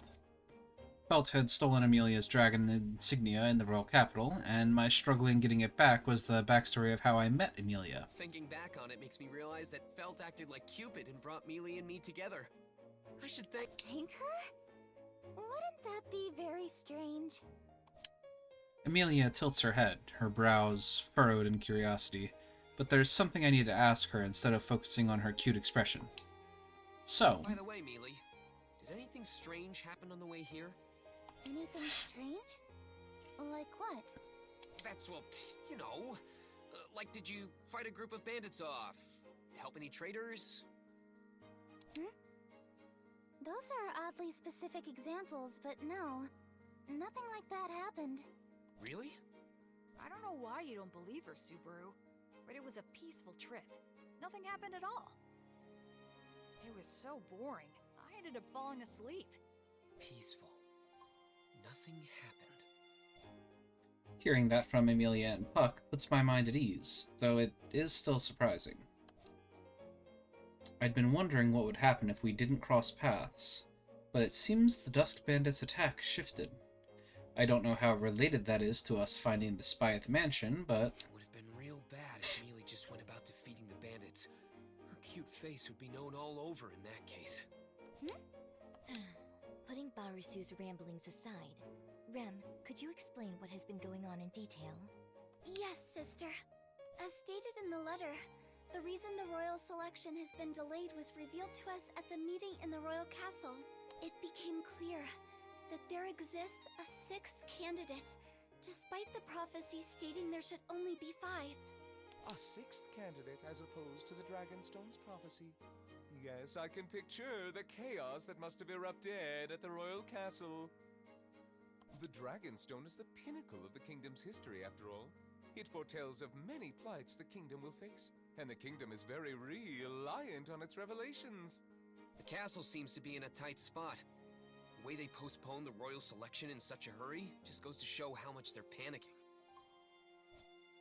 But it seems like this isn't the only goal of the Council of Wise Men have. I am sure they are more interested in seeing how we will respond. Should anyone be unsurprised after hearing the news, that person might know more than they are letting on. They want to ensure they know why that is, whether it be a careless leak of information, or if one of the candidates turns out to be an imposter. Whether it be an imposter or some obvious fool, either way the odds are in our favor. Whoa, great insight, Rom. But they couldn't figure out who the imposter is. That was the consensus after yesterday's meeting, right? If they already knew everything yesterday, they shouldn't have needed to call us here like this. Indeed. Nobody showed any particularly suspicious behavior during the meeting. Rem and Subaru spoke directly with each of the candidates afterward, and tried to ascertain who the imposter may be. Good work, Rem. I am proud of you for acting so promptly. It was all at Subaru's behest. What a waste of praise. Just let me have this! It doesn't matter who made it, a good suggestion is still a good suggestion! Huh.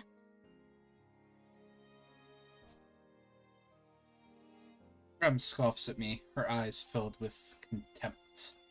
Rem, please continue. Yes. Subaru and Rem visited the royal candidates to speak with them. However, we are unsure who the imposter is. Well, there's no helping that. If the answer were so easy to find, they wouldn't be hiding their true intent to start with. That's true. When we finished talking to them, none of them really felt suspicious to me. You traitor. You sure jumped to that conclusion fast! It's true that I don't want to doubt anyone. I'd just like for everyone to get along. The kindness Leah shows makes me a proud parent. But I do think that'd be pretty difficult. If there's 6 instead of 5, and someone among them is definitely an imposter. What a blunt cat you are. Well, someone has to say it. Puck's casual way of saying things makes things seem less serious than they are, but it just sounds like it's just like he said. We can't keep sticking our heads in the ground. You have more to tell us, no? Rom? How slow of you. I speak of the man mentioned in the letter, the one interfering with the royal selection. From what we've heard, you and Rem aided some of the other camps and repelled him. Right. You wrote that you had been attacked, so I got really worried. Rem said in the letter that you didn't get hurt, but... But?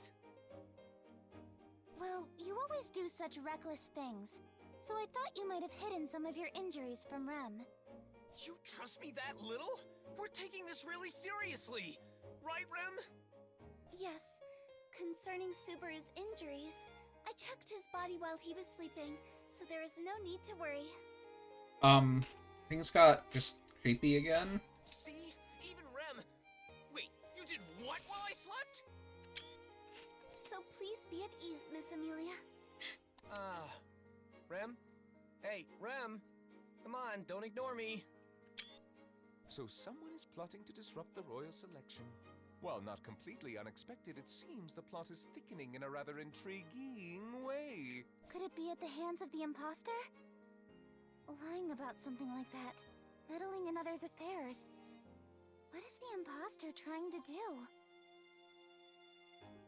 I'm sure they want to become the next ruler for some selfish means. Like living in the lap of luxury or something. Perhaps that is putting it mildly, but I would not doubt that it is exactly as the Great Spirit says. At any rate, they are insurrectionists. They are trying to throw the kingdom into chaos, so we cannot allow them to do as they please. We should deal with them as thoroughly as possible. When you say it like that, it sounds like we won't let even their ashes remain. That is part of what makes sisters so wonderful.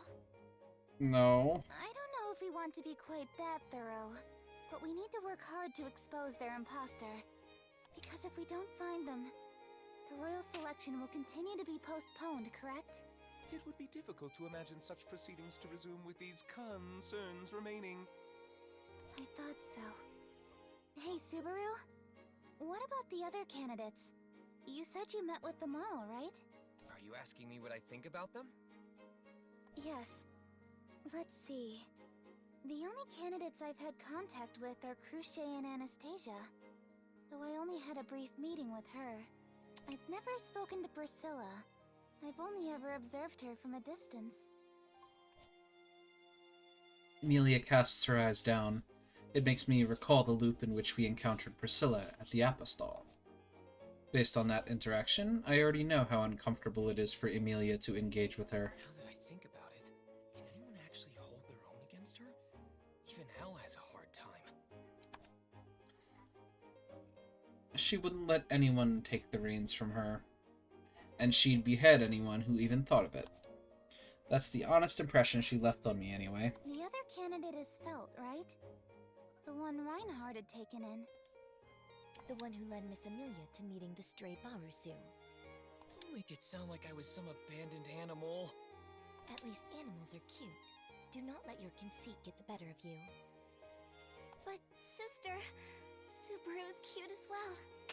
Yes, yes. Now then, in addition to Miss Felt, the last candidate is... Miss Melty.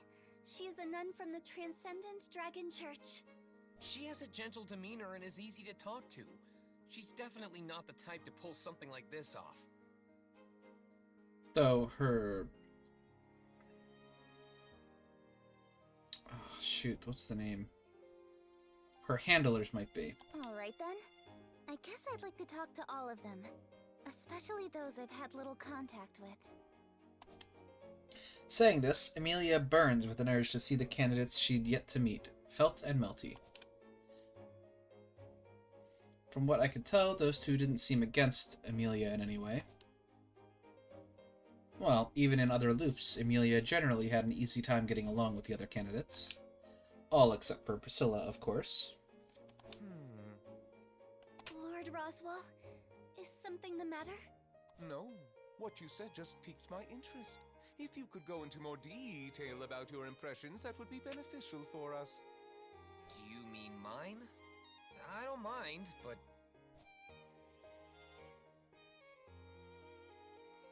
At Roswell's request, I think deeply for a moment, before going over my thoughts on each of the royal candidates' camps. First, I don't think Felt is the fake. And why is that? Do not tell me you favor her, Barusu. Well, if someone's going to lie their way to the throne, why would someone from the slums with barely any chance of winning do that? There'd be no point. I see. That is quite a reasonable deduction. As for Cruche, she willingly accepted to help heal me, and she's incredibly interested in building up good relations with us. From what I hear, she's the favored candidate. She'd want to compete fair and square in that case. I don't think she'd pull off something as shady as this and risk being the target of suspicion. She doesn't seem like the type to be so underhanded. That last bit seemed more like your opinion than fact. You asked for opinions. Quiet, you.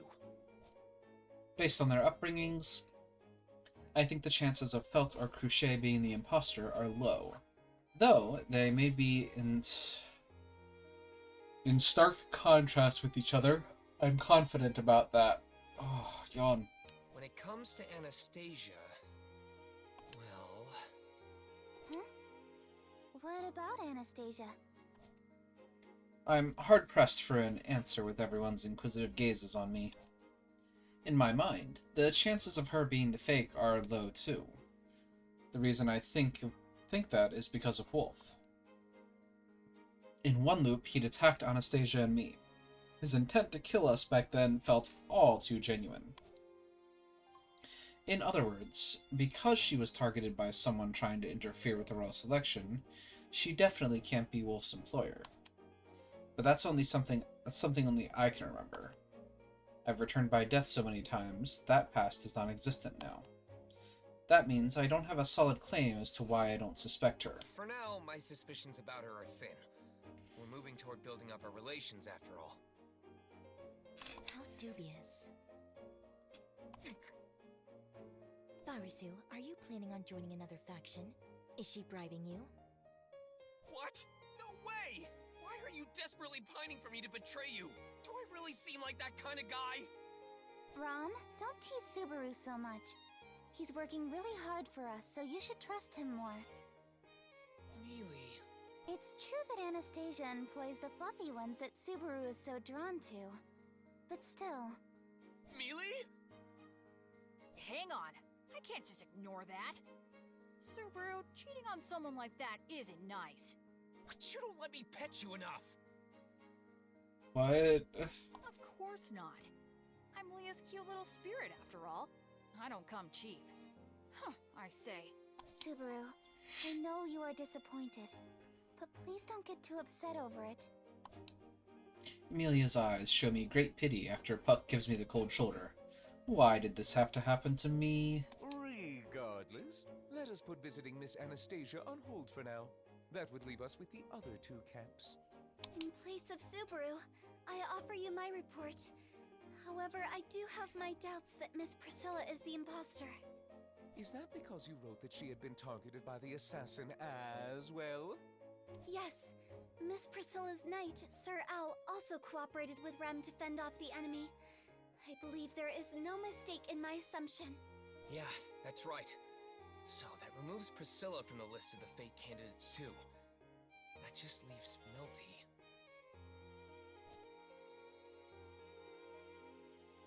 I recall Melty's gracious smile and try my best to describe her. She's a nun from the Transcendent Dragon Church who gives a voice to the weak. She doesn't like conflict and is incredibly passionate, gets along well with Tiga, and... And what? Subaru? I see Amelia's long eyelashes tremble. I don't have an answer to those concerned eyes of hers. Up until now, I put a lot of thought and deductive reasoning to weed out potential imposters. But that was before I met up with Amelia and the others here. But after presenting my impressions like this, I realized something. Why do I not suspect Melty? I'd thought endlessly on how to expose the fake candidate out of everyone but Amelia. All my explanations have had little room to doubt. Everything follows some stream of logic to get to my conclusions, and yet... I don't suspect Melty, even though I have good reason to. She's a good girl. There's no mistaking that. She's kind. That's no lie, so she's real. That logic doesn't check out at all. Melty is... Miss Melty is... what? I don't really know. I don't doubt the goodness that's in her heart, anyway. Barusu, you... Latching on to my inarticulate words. Ram looks like she's about to chew me out, but... I understand. Subaru, thank you for all you've done. Mealy? You and Rem worked incredibly hard, so I'm sure you're very tired. We only just arrived, so I don't think we should pester you anymore. That's right. To be quite frank, you did far more than I expected, you two. For the time being, since we've been summoned to the royal capital, we should prepare to be called to the royal castle at any moment. Yes, that's right. Subaru, Rem, thank you so much. I'll handle things from here on, so please lend me your support. Yeah, of course. And so ended our meeting with Amelia and the others. United once again, we harden our resolve to compete with all we've got in the royal selection. But an inexhaustible doubt still swirls around in my head. The royal selection, the interloper, the witch cult, to save Amelia, Rem, and everyone else, and greet tomorrow with a smile. Who exactly will I need to fight in order to do that?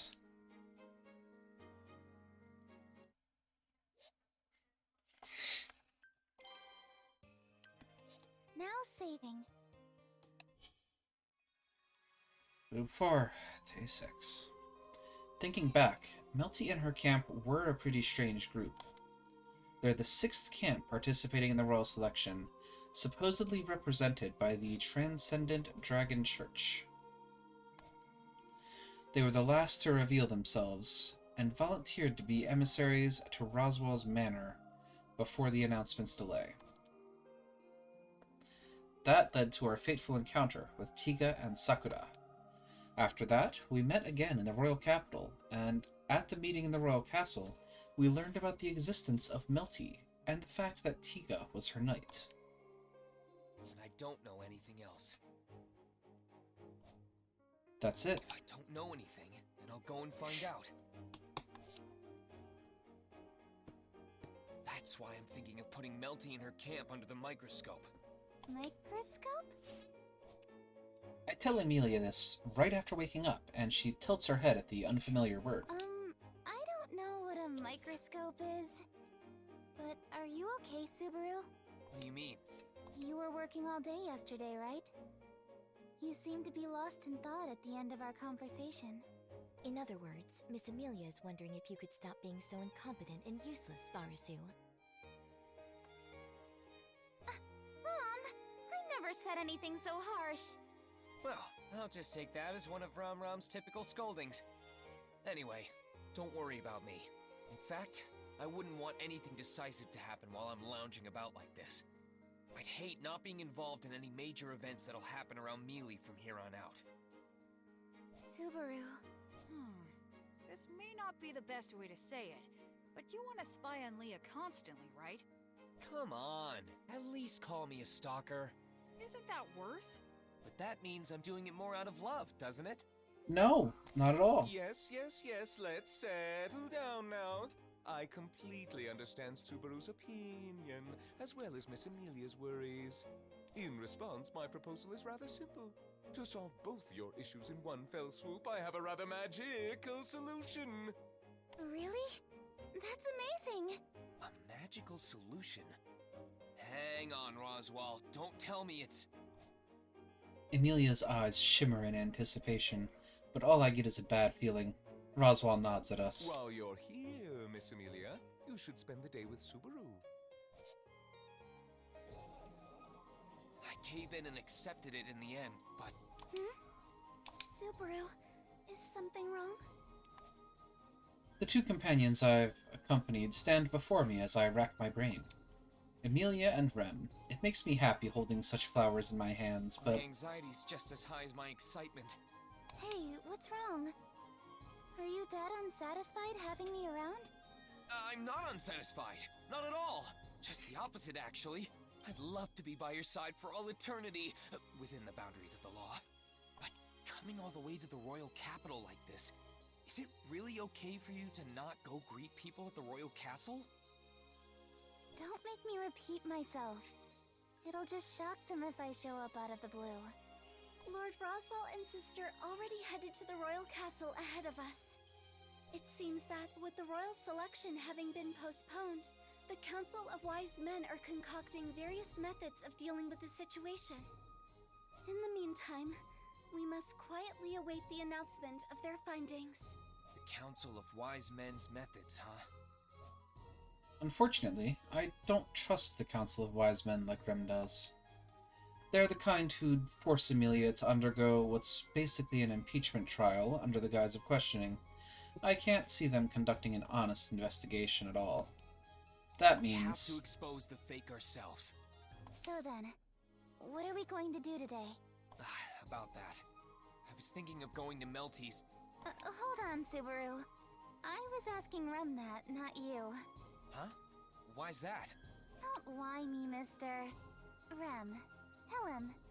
Of course. Subaru, it is wonderful that you are so eager to expose the imposter and have the royal selection proceed as usual. However, before seeing Miss Melty, you must comply with your own daily task. My daily task? Wait. That is right. No, calm down, Rem. I understand what you're saying, but isn't this an emergency situation? Under such conditions, you sometimes need to make decisions that might differ from conventional... Not so fast. It is futile. Wait a second! I was just going to Melty's... What? You're so strong! I can't pull myself away! Rem understands how painful it is. Watching you suffer like that truly hurts Rem's heart. But Rem will be there with you. Wait! Don't leave me behind, you two! Oh, you're both so impatient.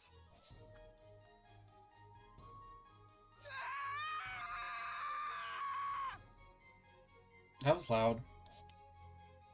All my hard work for nothing. What was that? What you said is quite strange. Oh, sorry. Just airing out some of my sorrow. Calling all that sorrowful is rude. That really hurts. Harry's working so hard.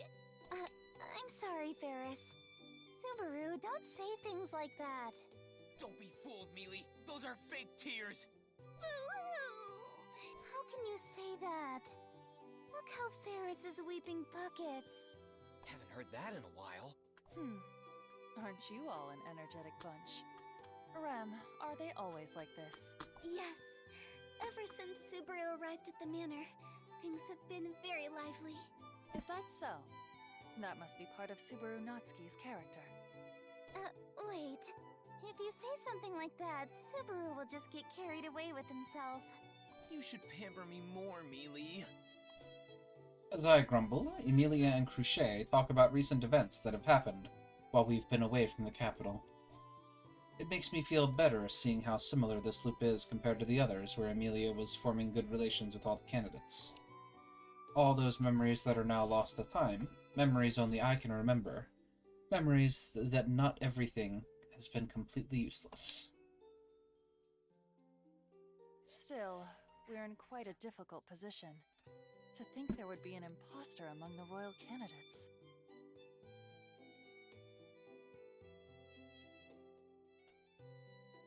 It is rather troubling. Not to mention the demeanor of the Council of Wise Men yesterday. It really annoyed me.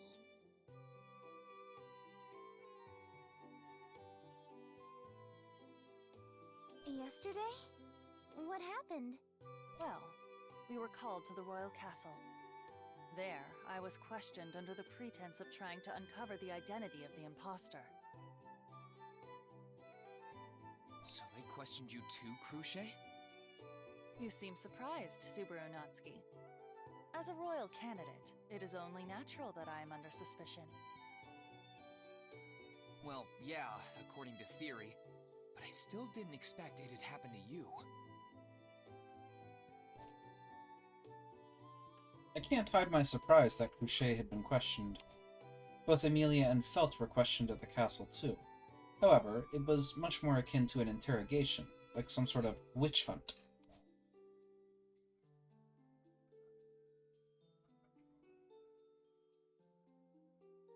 I guess they need to hear from all the candidates to at least say they were thorough. That is not a comment I can just simply ignore.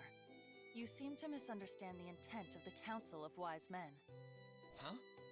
At the royal castle, I was told by the Council of Wise Men, by Lord Miklatov himself, that they suspect me of being the imposter. You, Cruchet? Really? Are you serious? Totally serious. Ugh, they were so rude. How dare they say such things to Miss Cruchet of all people, meow? It's unbelievable. Yeah. Seeing Ferris so riled up, I can tell it's no joke, but I find this pretty shocking. What's going on here? I thought they suspected Emilia and Felt. That's why I never wanted to rely on the Council of Wise Men. I thought I couldn't fully trust them, and yet... Ferris, control your anger. I told you, I do not mind. But Miss Cruchet? They only said what they needed to. Do not fault them for that. I apologize, Miss Cruchet, but what do you mean by that? Yeah, I agree with Rem. I'm not sure I follow. Why would the Council of Wise Men consider you to be the fake candidate? It's simple, really. It is likely the same reason why they were so secretive regarding the royal selection's postponement. The same reason? Could it be because they wanted it to be a surprise? That's quite a charming way to put it, but the general idea is the same. By revealing everything at once, one could weed out those with different reactions to the news from the rest. It may have been unrefined, but not a bad move to make. Cruchet smiles at Emilia's remark, but what she says strikes me. Simply put, the Council of Wise Men aims to expose the fake candidate. To do that, with Amelia and Felt, they deliberately... No, that's not it. They suspected all the candidates, and it was all so they could smoke out the imposter based on their reaction. Damn, he really pulled a fast one on me. He could have at least said that from the start. I'm sorry to say, Subaru, but if they had done so, their strategy would have fallen apart. I know. But that makes me all the more mad. Damn it. That just means I've been blowing wind in the air. Now I am embarrassed for looking stupid and running around like I did. It appears I have given way too much. If you receive a summons by the Council of Wise Men tomorrow or later, I would appreciate it if you do not mention what I have told you. Serves them right, saying such mean things to Miss Cruchet. When I see Lord Bordeaux or the others at their regular checkup, I'm going to use painful healing magic on purpose. A doctor shouldn't use their skills to exact revenge. My strength has left me, but I don't know whether it's from a sense of relief or this anticlimactic end of the conversation. Thank you for filling us in on everything. I just hope I can help you in some way too. I see. In that case, why not make a pact between us? A pact? That's right. With the appearance of the fake royal candidate, the royal selection has been marred by doubt and chaos. However, what we should truly be striving for is a position as the new ruler to lead this kingdom to a brighter future. That point is irrefutable. With that in mind, we must cultivate ourselves and compete for the throne fairly and without hesitation. What say you to making such a pact? In other words, we'll both give it our all? Yes, that's correct. Yes, of course. I'd love to pledge this pact with you. Then our pledge has been made. Hey, Subaru. Huh? What's up? Miss Amelia's a good person, but it makes me nervous because she's too kind for her own good. You better protect her with everything you've got. Right. I completely agree with you there. However, Amelia's trust in Cruchet is probably why she looks so vulnerable right now. Cruchet's virtue really is a force to behold in that regard. After all, It'd be for the best if they competed as friends. At least that's what I think as I witnessed the two girls exchange a firm handshake. Anyway, now that I completed my task at Cruchet's place without any issues... We will be heading to Miss Melty, correct? She's a nun at the Transcendent Dragon Church, right? So we'll be going to the church then? That's where we've always met her. She may have a lot of visitors due to the royal selection, but we should try going over there anyway. But I am quite nervous.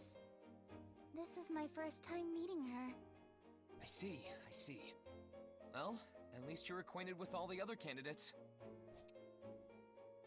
Amelia knows about Felt, someone who only just recently was revealed to be a candidate. Though, the two haven't met together as candidates yet. But there's nothing to worry about. I'm sure you and Melty will see eye to eye in a lot of things.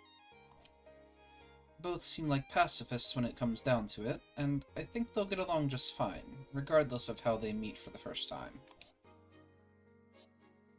That is... The bad feeling in my gut doesn't end up coming true. I really want to shake this doubt I have about them. That's my honest goal. No, believe in your doubt. It's true. Transcendent Dragon Church? It is. Is this your first time visiting it, Miss Amelia? Yes. This is only my third time being in the royal capital. And I didn't get the chance to look around the city last time. Right, because you were so busy looking for a certain something. I get it. Hey, stop bringing that up all the time, Subaru. You're so mean. Sorry, my bad. Now then, where is Melty?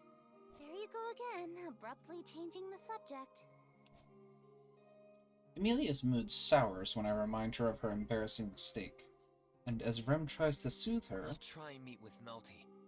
Oh. Huh? Looking into the church, my eyes go wide at the unexpected spectacle before me. Wait up! You can't catch me! I hear the voices of children playing, seeing several of them playing tag in the courtyard. Such a sight isn't uncommon for a church, But what does surprise me... Solomon and Puka are here. Mr. Puka, I'm so hungry from all that playing around. Don't you have any shame? No, I do admire how bold you are. Come on, Solemn. The other kids have a gleam in their eyes, too. Yes, of course. Yay! I love this candy! Yay! Thank you, mister! He's super nice and gives us lots of candy. We love you, mister. And we really are shameless. As kids should be. You're really soft, you know that? Mr. Solemn and Miss Puka seem to be quite familiar with them. Yeah, there's that kid from yesterday, too. I really seem to like him. I've heard that kids can tell who's friendly or not, and Solemn's a pretty decent guy. And Puka too, of course. Huh? What is it, Mealy? You'll spoil your cute face if you sulk like that. Hang on, it's still super cute? I won't let you joke your way out of this one. Going off on your own like that? Do you know these people? Yes, Mr. Solemn and his spirit Miss Puka. We ran into them in the royal capital yesterday. As you can see, he's a spirit arts user. They're good people who really get along well with kids. Since the battle with the Dusk Band has never happened, we aren't indebted to them assisting us. But I feel partial to them because I still remember it happening. Are they even related to this church? I never really asked them about themselves. I remember Puka saying something about how they're just wanderers, though. Well, we can just ask them directly. Hey, Solemn! Puka! You were so loud, I figured it was you, Subaru. Do you need anything?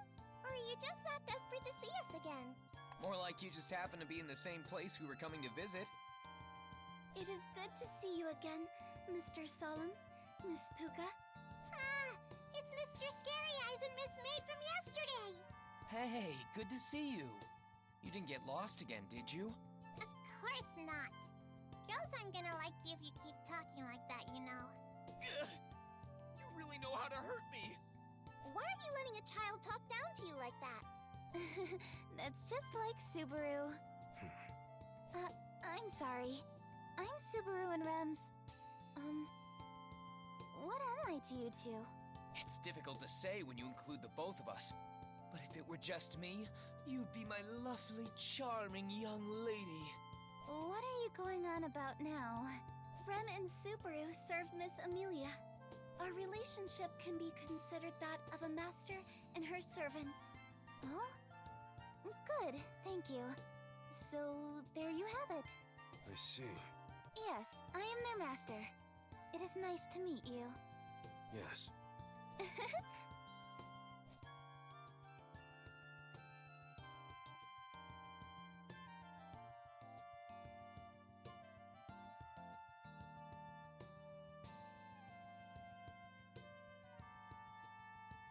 What's with this? Not much is being said, but it doesn't feel awkward or anything.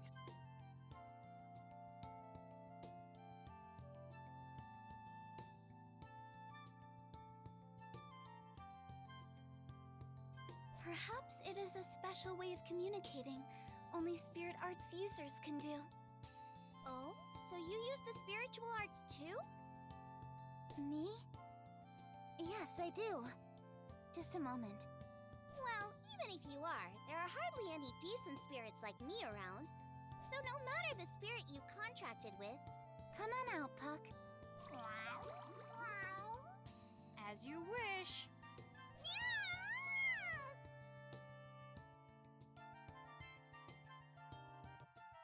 Oh my! That was a bit startling. I'm surprised. That was quite the surprise. Oh, yeah, I forgot. That's right. Puka loses her mind when she sees Puck. After all... Are you Puck? The Apocalypse Beast and the Great Spirit of Fire? I don't really like those names. They're not really all that cute. You can just call me Puck. Lord Puck! Sounds like you just met a celebrity or something.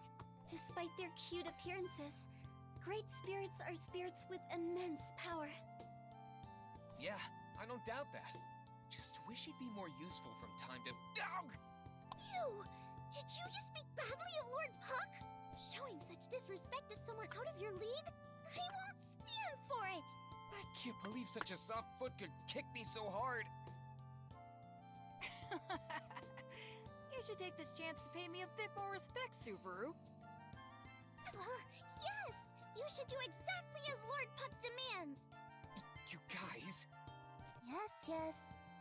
Don't you get carried away either, Puck. You too, Puka. Okay. What grief. Oh dear, I thought it sounded a bit rowdy out here. What? What a strange gathering. You all surprised me. Yo, Tiga. Sorry for surprising you like that, bestie. That again, huh? Well, I suppose I should expect this out of you. But I see Miss Amelia is accompanying you this time. You didn't come here to play then, I assume? Ah, Tiga. Hello. It's been a while. It has, Miss Amelia. I see you're as beautiful today as... Ow! What's the deal, Subaru? Could you please not step on my foot like that? Don't make me repeat myself. Don't go flirting with Mealy while I'm around. What do you mean? This is the first time I've spoken to her. Besides, I wasn't flirting with her. I was just saying hello. You greet Mealy by flirting with her? Are your ears not working? It seems Subaru and Tiga get along quite well. Yes, the two of them were also in high spirits last time. Jeez, they're like little kids! They are children. Hey! Huh? Did someone just laugh? You totally laughed just now, didn't you? Huh. That's so unlike you. You make that sound like it's a big deal. Wait, do you two know each other? Seeing how blunt Tiga is with Solemn makes me assume Solemn didn't just come here to play with the kids. Yeah, that's right. Solemn, Puka, and I go way back. We're all from the same place. Oh, it makes sense you'd be such good friends, having grown up together. No comment. Is that so? Though perhaps that is generally the case. Huh? Am I wrong? Everyone has their own circumstances, Leah. Wouldn't you say the same for you? Now that you mention it, I didn't really get along with the people who lived near me. A solemn atmosphere enshrouds us as we all consider the various circumstances that brought us to where we are now. Disregarding my own situation, this homeland talk is no joke, considering it even gave Amelia and Rem that somber look. Huh? Is this... candy? Are you giving this to me? Thank you. Rem can have some as well. Thank you very much, Mr. Solemn. Oh, I get some too? Whoa, that's a lot! Why did you give me so much? He's being nice. Stop arguing. He says it's because a sullen face doesn't suit you. Sounds like Solemn's taking pity on you. Do I look that bad right now? Yeah, just look at that disturbing look in your eyes. Though, I suppose that's how you usually look. Hey, you jerk! Wow! This candy is really good. It melts away gently in my mouth. I wish you'd pay more attention to that glimpse of sadness I just showed Mealy. Well, at least you lot aren't a boring bunch. Now then, Miss Amelia. Getting back on topic. What is your business here today? I'm sorry. I was also called to the royal capital regarding the postponement of the royal selection. And I figured, while I'm here, I should meet with the other royal candidates. I see. So that's why you've come to see Mel. Very well. Mel just happens to be inside. So please, go ahead and see her. Really? Thank you. I know this is a bit sudden. No. Besides, Solemn. We'll be holding an important meeting inside. So... Yeah, we get it. Us outsiders will be out here. Sorry. Pay no mind. Let's go. Huh? We get to play more? Yay! Woohoo! Over there! Let's go over there! With that, Solemn and Puka accompany the children and leave the church. I feel sorry for them, seeing as we're the ones who kind of got in the way of things. All right, Solemn, where in the royal capital are you staying? We're at the Buckhorn Bower. Why? Well, I might have something I want to ask you later on, you know? When the time comes, I'll need some way to get in touch with you. I've seen just how capable Solemn and Puka are. While building up our relations with the royal candidates is our main priority, it doesn't hurt to acquire some more fighting power. An unpaid debt. Huh? See us anytime. There you have it. Right. Thanks. I'm counting on you if I ever need you. After seeing Solemn and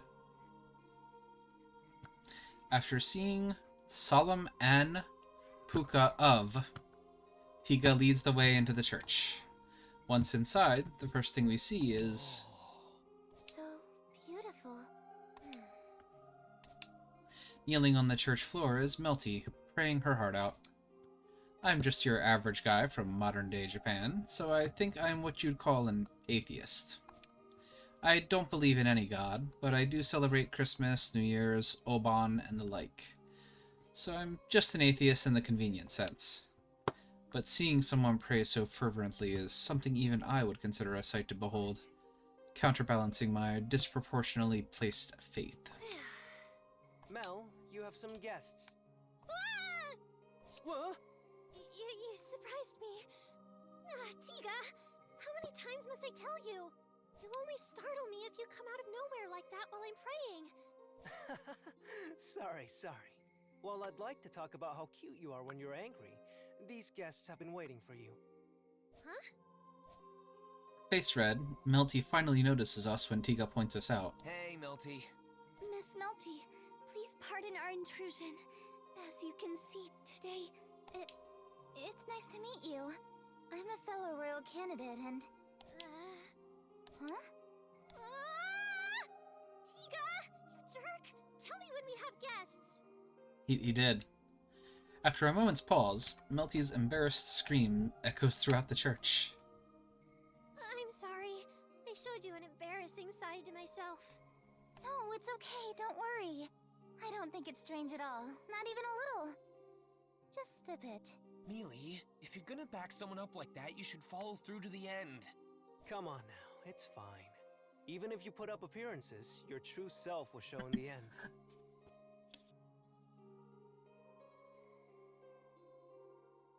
Besides, you're not really good at hiding things. That's not true.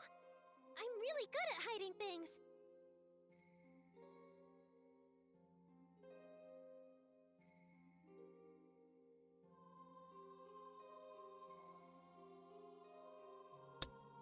Oh, and those little snacks you keep hidden under your wardrobe? I know you munch on them little by little every day. No, that's a lie. I don't hide them in the wardrobe. They're in a box under my bed. Oh. Mel, snacking like that between meals makes you fat. You should stop. She's as thin as a stick, my guy. Like, look at this. She's not gonna get fat, I assure you. You're so mean, Tiga. Melty glares at Tiga, her eyes a watery mess. It seems like Tiga's always one, no, 100 steps ahead of Melty in terms of extracting info from the other. You two sure do get along well. Don't you think so, Huh? What's with that face? Nothing. I was just thinking that you and Tiga must get along so well because you're both so mean. Me? Mean? Don't lump me in with him! I resent that. Subaru's right, Miss Amelia. His callousness is quite cute. It is completely different from Sir Tiga's. I think so too. Tiga's teasing is much spicier. Subaru's teasing is sweeter in that regard. Huh? Is nobody going to back me up here? Oh, then I'll support you, Tiga. That makes both sides evenly matched. There are no hard feelings no matter who wins, yeah? Let us do our best, Subaru, Miss Melty. Yes! Let's combine our efforts and taste victory together! Wait! Mealy's attack is super effective against me! Yeah, if Mel attacked me, I'd never recover either.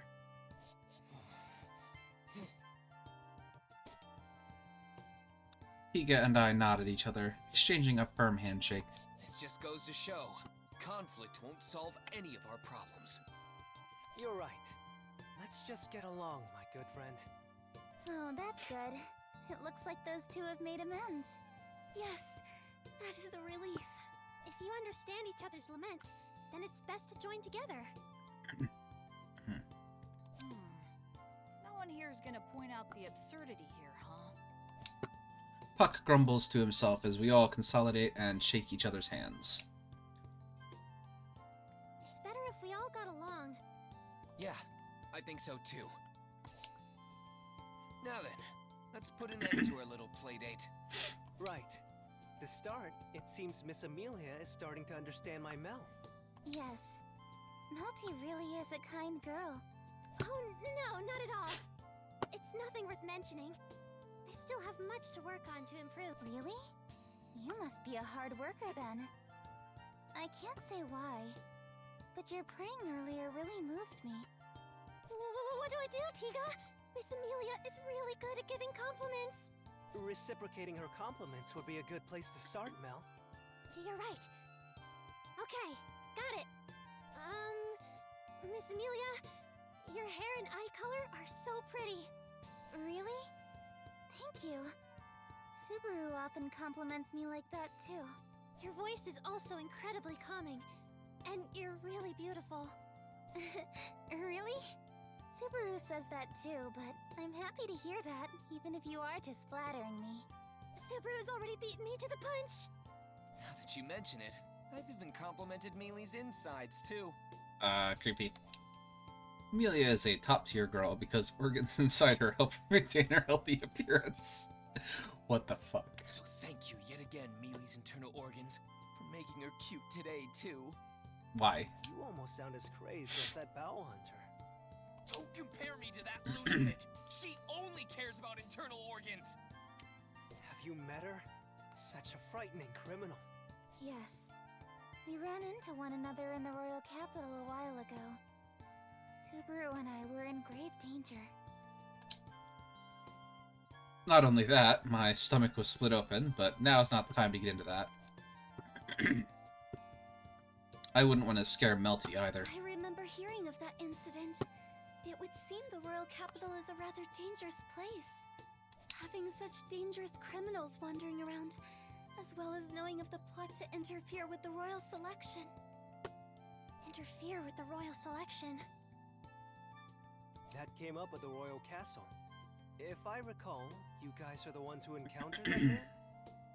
Yeah, he's a crazy guy wearing a robe and mask. You seem to know a lot of people around here. Does anyone like that ring any bells? I wouldn't want to know someone like that in the first place.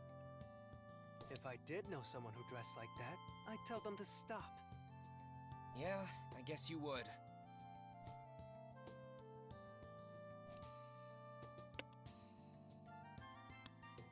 If he's hiding something while he's staying so composed, then he's a pretty good liar. You be careful too, Melty. If he's targeting royal candidates, then you're in just as much danger. Huh? Oh, you're right. But the same goes for you, Miss Amelia. I'll be fine. I may not look it, but I actually have insanely strong muscles. Boasting about your muscles instead of your magical prowess is totally EMA. What about you guys? Melty doesn't look particularly strong, but... Don't worry. I'll protect Mel. I'm fairly confident in my abilities. Huh. Is that right? At the very least, my skills Excuse make me? me competent enough to serve as Mel's knight. Although? The knights of the other royal candidates. I doubt I could ever stand up to the likes of the Sword Saint or the Finest. Sword Saint and the Finest? You mean Reinhardt and... The finest of knights refers to Sir Julius, Miss Anastasia's knight. I know. I didn't forget or anything. Julius can also use the spiritual arts like me. That creep's copying Mealy again. He's a copycat?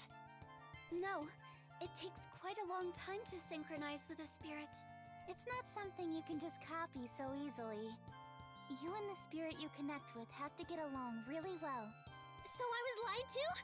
Anyway, I'm just saying I can hold my own. Not to mention, should the need arise, Mel can use healing magic. Well, my healing magic only offers a small repose. Really? I'm not very good with healing magic at all. Serving as a nun here, everyone comes to the church's services for various reasons, so I happened to pick it up before I knew it. When it comes to injuries or illnesses, I could at least ease the suffering a bit with my healing magic. And that's how you learned healing magic. That's really admirable. Melty lightly scratches her cheek, but her response is filled with unease. I imagine it has something to do with everything she's seen so far. People praying at the church for their injuries and illnesses to heal. I'm sure many were beyond recovery by any normal methods, and came seeking aid in the only place they could think of to offer such help. I'm curious just how much she's been able to help with what little she says she can do, though. Her opinion of her abilities must come from that self-awareness. Honestly, That must have been tough. You're right about that. Tiga agrees to my mumblings. If Tiga could understand me from just that, he must be a good judge of character. No, I'm sure that, in this case, Tiga must have felt the same way countless times before. That sense of helplessness, of not being able to ease the mind of the girl he likes. The church has taken care of me since I was young, and much has happened since then. But I never thought they'd have me do something so important as join the royal selection. You didn't plan on participating at first? No. Miss Amelia, may I ask you something? Of course. If it's something I can answer. Miss Amelia, why did you decide to participate in the royal selection? What do you wish to accomplish by being the next ruler of the Kingdom of Lagunica? Melty is basically asking what drives Amelia to participate, something necessary for all the candidates to push them forward.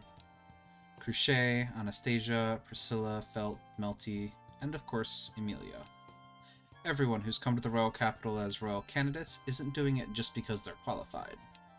As for Amelia's reasoning, I witnessed that during another loop back at the royal castle. You complimented me about it before, but my hair and eye color stand out a lot, don't you think? My appearance and my birthplace. Various aspects of my existence have many people terrified of me, but I don't mind it. I have Puck with me, and others who are willing to help me out along the way. However, the world is filled with people who can't speak out, or remain ignored, right? I want to speak up and bring attention to those people. Are you referring to the conflict between humans and demi-humans? Resolving conflicts between bloodlines isn't my only goal.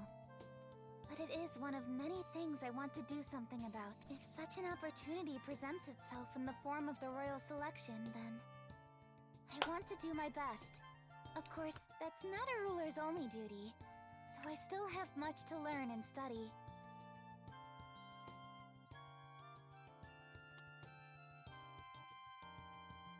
Miss Amelia.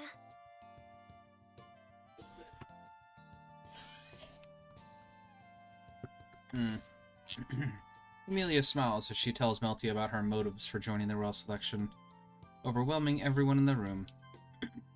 She's not the best at public speaking, and her policies may not be so concrete, but one can just feel the sincerity packed behind each of her words. Thank you for the valuable conversation. Mel, you should thank her too.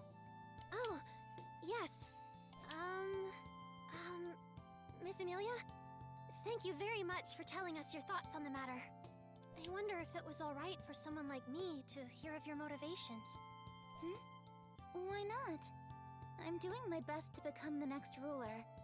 But is that not a normal question to ask in this situation? I think anyone would be curious. It is quite alright for you to ask. I see. What about you, Melty? Huh? I'd like to ask you the same question. Why are you participating in the royal selection, Melty? What is it you wish to do as the next ruler? Me? Yes? Melty's voice trails off as she hangs her head at Amelia, returning the question to her. Confused, Amelia tilts her own head in response, and then... I see you're all having a little get-together. May I join you? Hello, Sakura. I apologize for butting in while you have visitors. Sakura? That's right. The one and only. It's been a few days since we last saw each other, Subaru, Rem. As for Miss Amelia... We haven't talked since you last came to visit us at the manor. Thank you for going out of your way to do so. Oh no, that was just part of the job. But this is a surprise. To think while I was out, Miss Amelia would come visit us at the church. I have some terrible timing. Oh, yes. I'm sorry. We did suddenly barge our way in here. Miss Amelia went to the trouble of coming here to greet Mel, as a fellow competitor in the royal selection. Oh my, how scary. Is this a declaration of war? Sakura, we're going to do our best and compete alongside one another. So I suppose it could be seen that way. Personally, I prefer a more charming term than declaration of war. Treating it like a competition or sporting event is much more peaceful than a fight for the throne. When I think of people vying for a throne, I imagine lots of family members bickering. I don't want this to turn into a situation like that. Every candidate has their own vision for the kingdom, and are filled with conviction on seeing them carried out. And yet... I understand where you're coming from, Subaru. But that would be rather difficult. Among the 6 royal candidates, one of them is an imposter after all. Yeah, I'm pretty wary about that too. Wary? What do you mean? The only reason a 6th candidate has appeared is because they had a dragon insignia that chose them. But that doesn't necessarily mean there are only 5 people who are qualified. So... Subaru. Tiga? I understand what you want to say, but I won't let you say it here. This is the Transcendent Dragon Church. We will not allow you to presume that the Dragonstone forged by the Holy Dragon Volcanica is mistaken. Sorry. Tiga's eyes narrow at me accusingly, and I immediately repent for almost letting something so careless slip out. Now, let's stop all this squabbling. Like Tiga said, we can't have such discussions here. As well, it is almost time for your daily prayer, Melty. She was just doing that. Daily prayer? Ah yes, that's right. Above all, Melty is a sister of the Transcendent Dragon Church. Even before her being a royal candidate, she actually has quite a bit of work she needs to tend to around here. Oh, I see. Then I apologize for staying so long. No, it's okay. Talking to you like this has eased my mind greatly, Miss Amelia. Would you mind talking with me again sometime soon? Yes, of course. I would love to talk to you more, Melty. Yes. Thank you very much. Melty smiles at Amelia's answer. There was a slight hiccup at the end of our conversation there, but... At least for now, we were able to meet with a candidate like we planned. I also accomplished my own goal, suspecting Melty and Tiga. I think I was able to get over that hurdle too.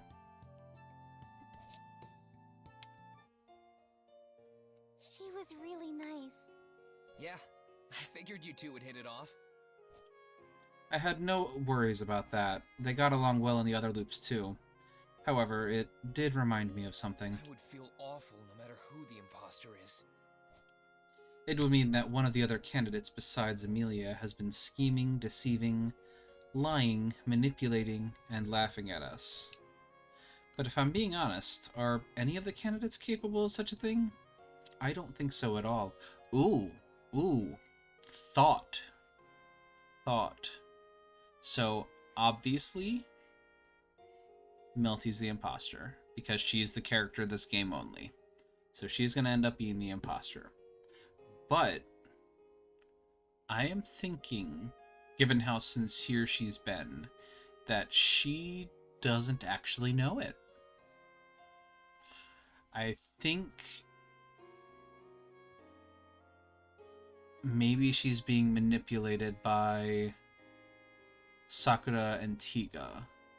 Maybe mostly Sakura, because she seems kind of more sketchy. But, yeah. Subaru, is something wrong? Is it about finding the fake candidate?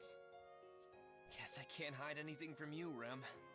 To be honest, I'm not sure what's going on. Rem accompanied you to meet with all the candidates, but none appeared to be hiding anything.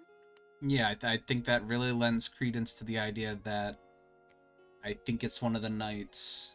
I think it's Sakura who's manipulating it. Rem thinks that perhaps Or probably Tiga too. Not even exist. Even you, huh? It'd be great if that turned out to be true. Unlikely. A royal selection where 6, not the intended 5, compete. There's only one throne, so the outcome would be the same no matter how many competed. So why don't they just start the royal selection with all 6 of the candidates? As Sir Tiga stated, the Transcendent Dragon Church would not have it as such. You mean the dragon stone left by the Holy Dragon, right? That prophecy is absolute, huh? Maybe it's just me who doesn't understand anything. The guy who only has faith when it's convenient for me. I thought you made a good observation, Subaru. Mealy? Tiga may have stopped you, but I thought you were really onto something about us being chosen by the dragon insignia. Perhaps the Dragonstone is implying that at least 5 candidates are required, which means there is no contradiction. So this time it started out with 5, but a 6 just so happened to be chosen. Wouldn't that be so nice and peaceful? It's a good concept. Yeah, I think so too. That'd be great. It really would, but... Even if that was true, who would we need to convince to begin the royal selection as things are now? The person with the highest rank is the one with the discretionary powers. Now that they're gone, we're trying to appoint their replacement. It's like one big circle. Even if I put a lot of thought into something, it won't change what's happening. When you have eliminated all which is impossible, then whatever remains, however improbable, must be the truth. At least, that's what a famous detective once said. I see. That person must have had it really tough too. I suppose they did. Because they put so much thought into it. They were probably the first to reach that answer. However, it could be a sad thing to be the first one to realize it. I never thought about it that way. Great detective is the first one to uncover the truth, even if they don't want to know it. That means they'd have to be the first to regret finding out. Being sad is an unpleasant feeling. I hope they did not end up going through such pain. Rem agrees with Amelia as the three of us solemnly look at the sky. The world is being painted a faint orange, coloring us in its glow as well. Night comes after the sun sets. Everything loses its luster. A cold darkness covering it all. Ugh, stop it! This is no time to get all sappy. You startled me. What are you going on about all of a sudden? I'm saying it's time for a change. Everything looks worse when you're all gloomy. We gotta stay positive. Rem, what about Ram and Roswal? Right. Seeing as they still need to talk about the royal selection, I doubt they have yet returned from the royal castle. Alright then. Let's go stuff our faces. Stuff our faces. Are we going somewhere to eat? Yeah. A full stomach gets rid of all your worries. And maybe... Maybe... we may have a chance encounter. This is it. This is the place. Whew, it gets really packed at night. Alright, well, I think we're gonna call it here when I go save.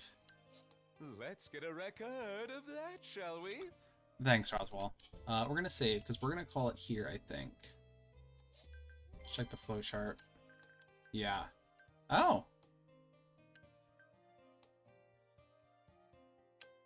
I guess if she had cried, it would have slightly resulted different. Oh my god.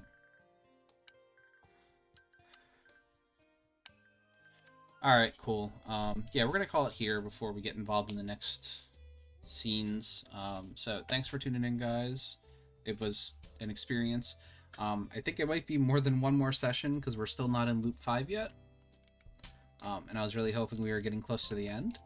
But today kind of dragged, and it was really, really